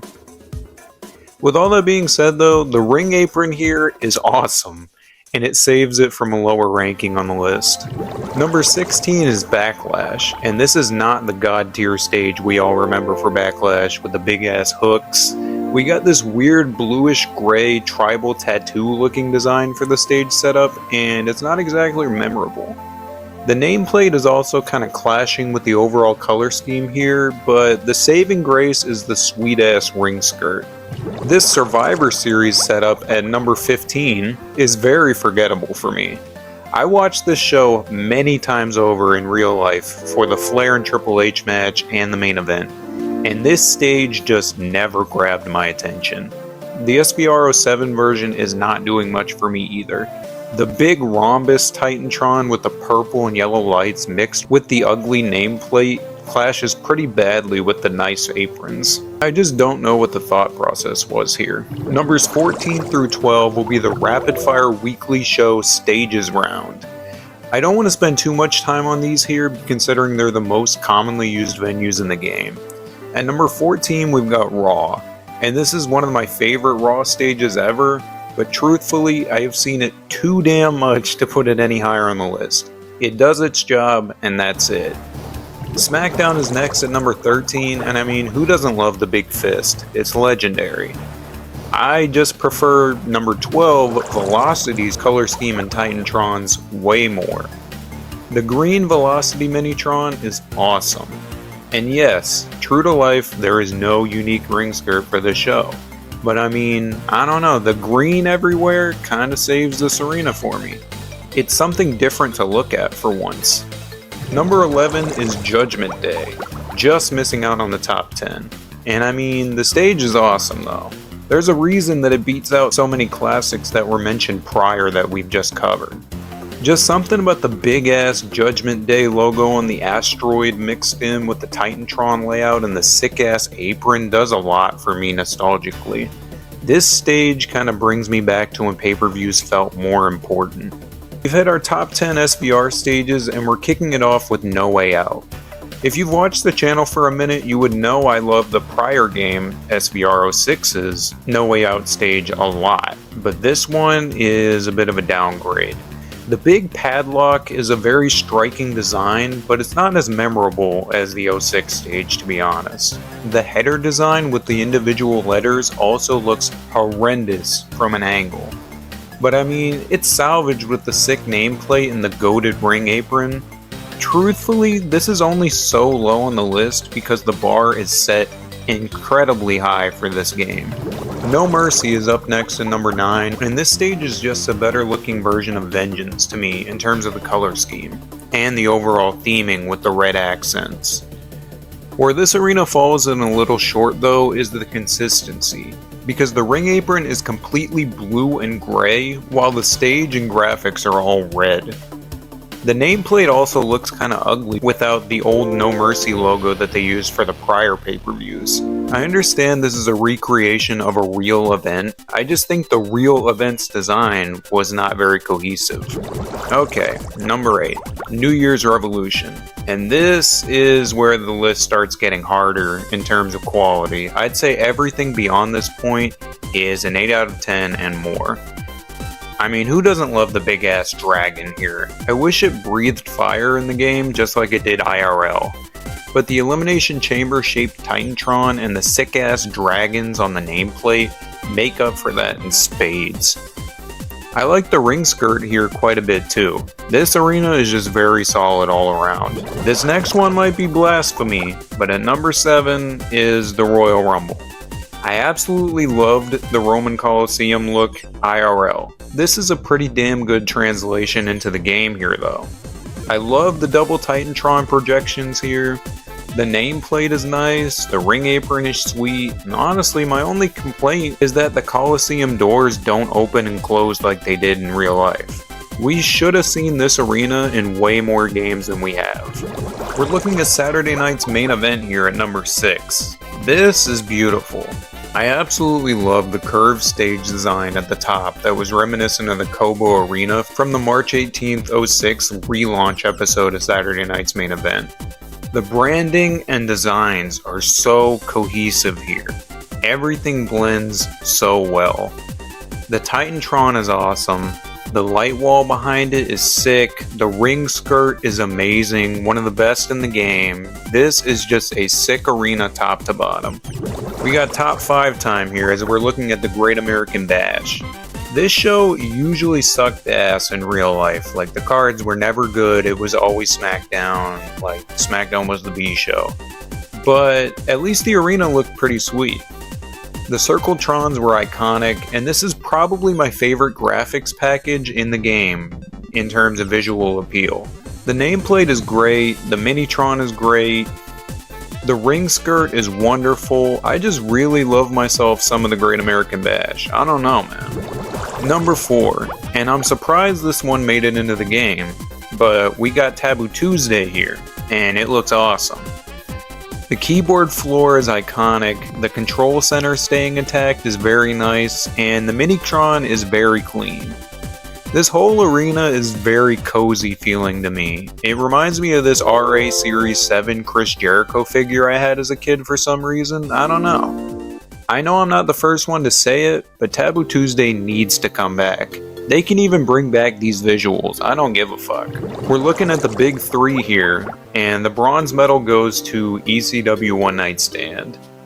I absolutely loved both One Night Stand pay-per-views IRL. This entire arena is a really unique take on the ECW stage though. There's a lot of pros and cons here. The brick wall is iconic and I love it, but the actual venue is just the generic SBR 2007 arena. No more Hammerstein Ballroom in the WWE games, I guess. The new Tripletron at the top though is cool, and we get the best nameplate in the whole game here too.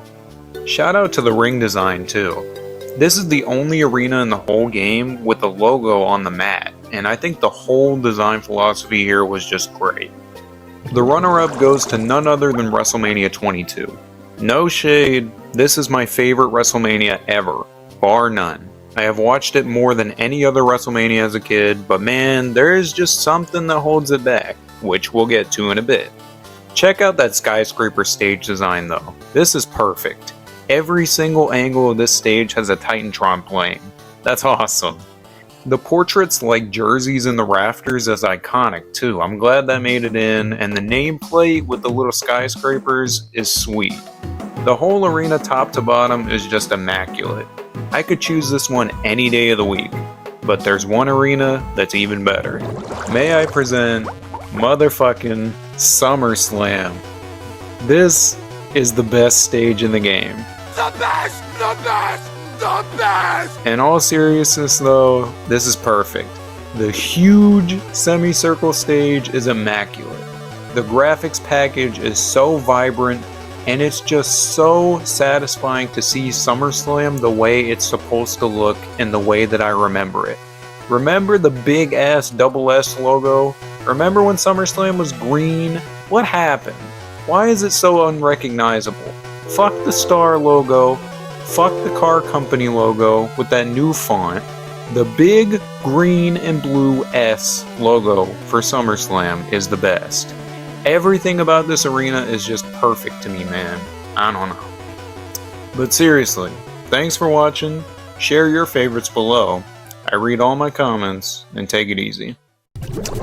Let's see, here comes the pain. Big laugh, SVR07, kills, favorite arenas in SVR games, knocks 'em dead, ranking Game Boy attires. No. We're back, baby. We got 20 brand new arenas to rank in SVR 2008, and I don't want to waste any time. Well, as is tradition for games with this arena included, number 20, dead last, is Sunday Night Heat. Big shocker, I know. This is quite literally ported from SVR07 with nothing changed at all. I understand the setup didn't change in real life, but this is just so fucking bland and boring. Where is the sauce that Heat had in Just Bring It? Just missing our last place spot at number 19 is Raw, and dear God, if Heat wasn't here, I'd put this at the bottom of the barrel. This is peak shitty ass Raw theming right here. The Papa Roach era was such a transitional time, and this is just so fucking ugly compared to the OG Ruthless Aggression logo and graphics. This is such a lame time to be watching Raw. Alright, we got Unforgiven at number 18, and this is our last genuinely bad stage design here. It's fine in terms of the Titantron layout. The Triple Tron was good enough to even be carried over into the next year's Unforgiven, but this yellow theme here is ugly as shit. Speaking of ugly, check out that nasty ass apron. Who designed this? This is probably the worst apron I've seen in a long time.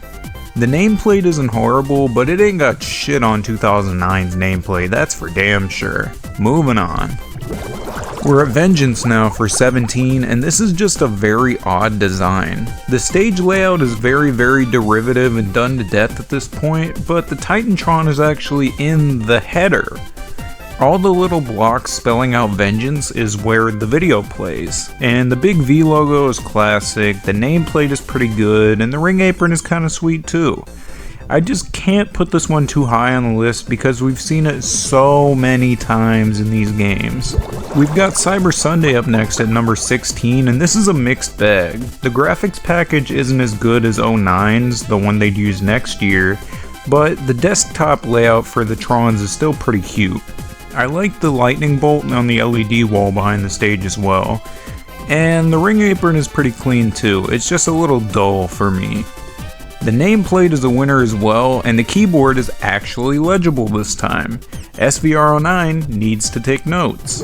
I'm sorry to say, this is probably the last time we'll ever cover the big golf ball stage for Judgment Day. It's our number 15 pick, and what a ride, man. They put this in so many different games. The nameplate still rules, the graphics are sweet, the ring apron is pretty nice, and honestly, this is just the SVR07 arena ripped over to this game. But that's not a bad thing. That was a good thing. Number 14 here as we get to Backlash, and we're still rocking the crab legs stage, baby.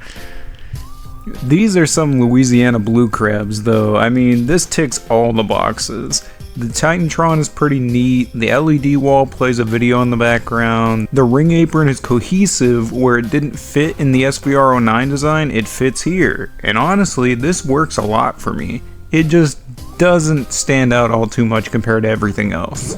Alright, number 13 is No Mercy, and truthfully, yellow branding for No Mercy is kind of cursed, but I fuck with it. I mean, it looks kind of good. The nameplate is awesome, the VFX are great, and the actual layout is really different for a No Mercy stage while still retaining a lot of the key features.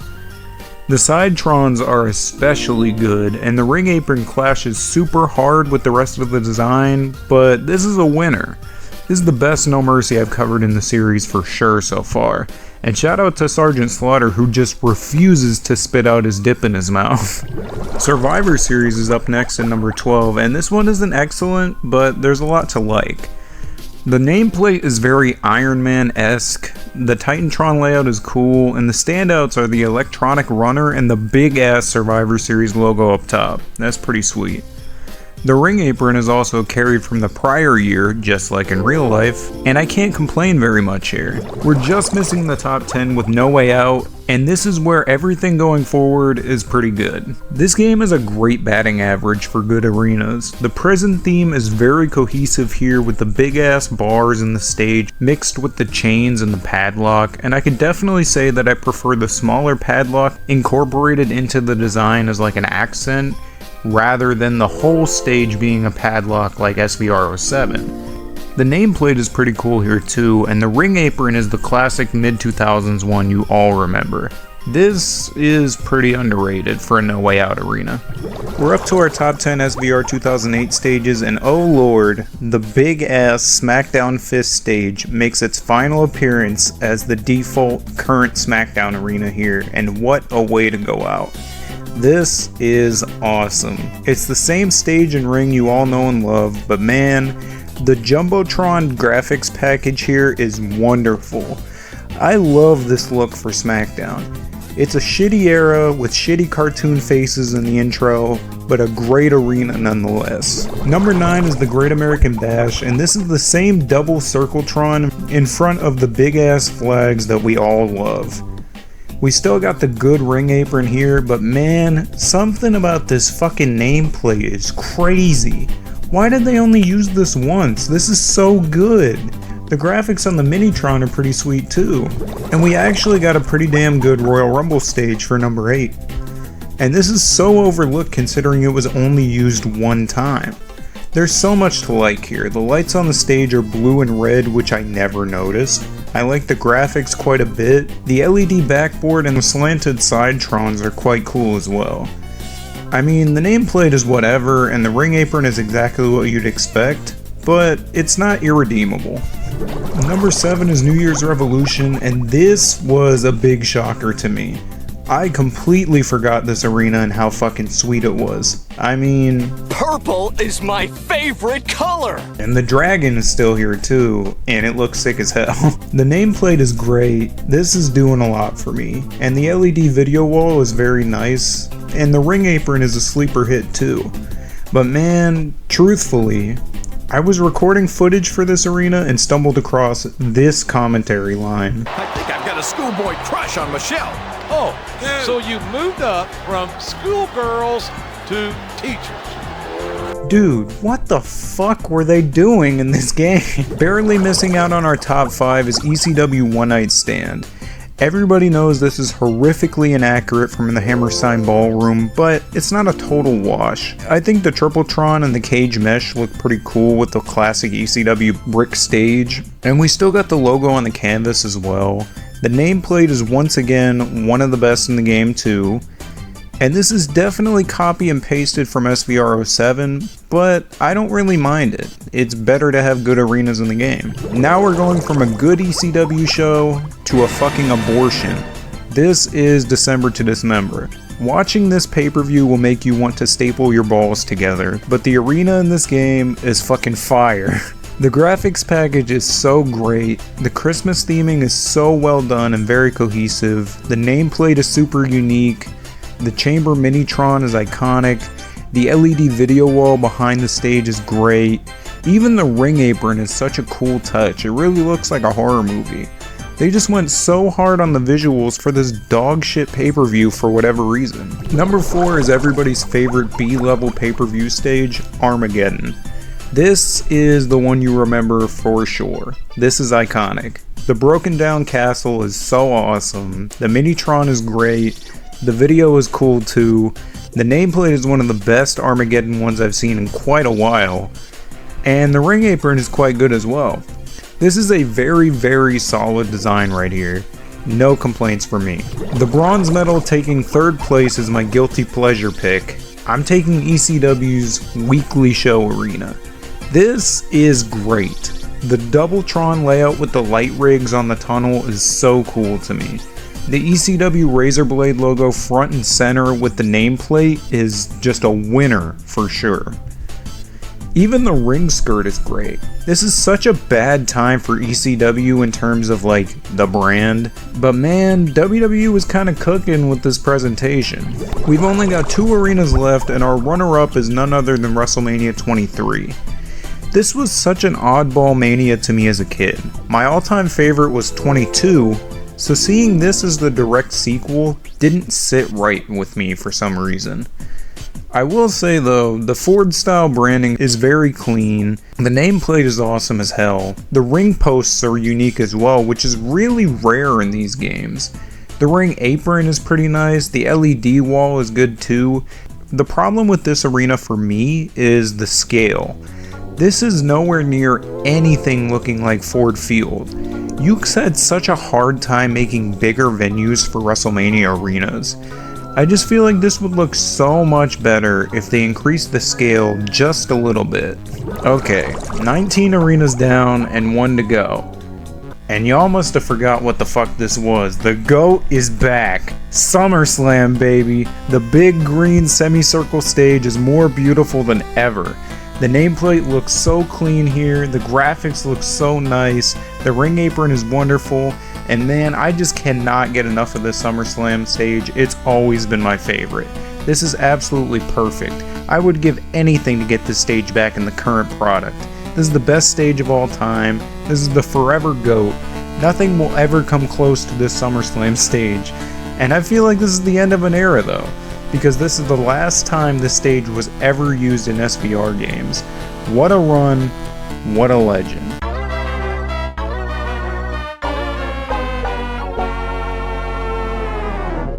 I hope y'all enjoyed this one though. I want to know what your favorite SBR08 stages were down below. I read all my comments. I just hope y'all stay safe out there.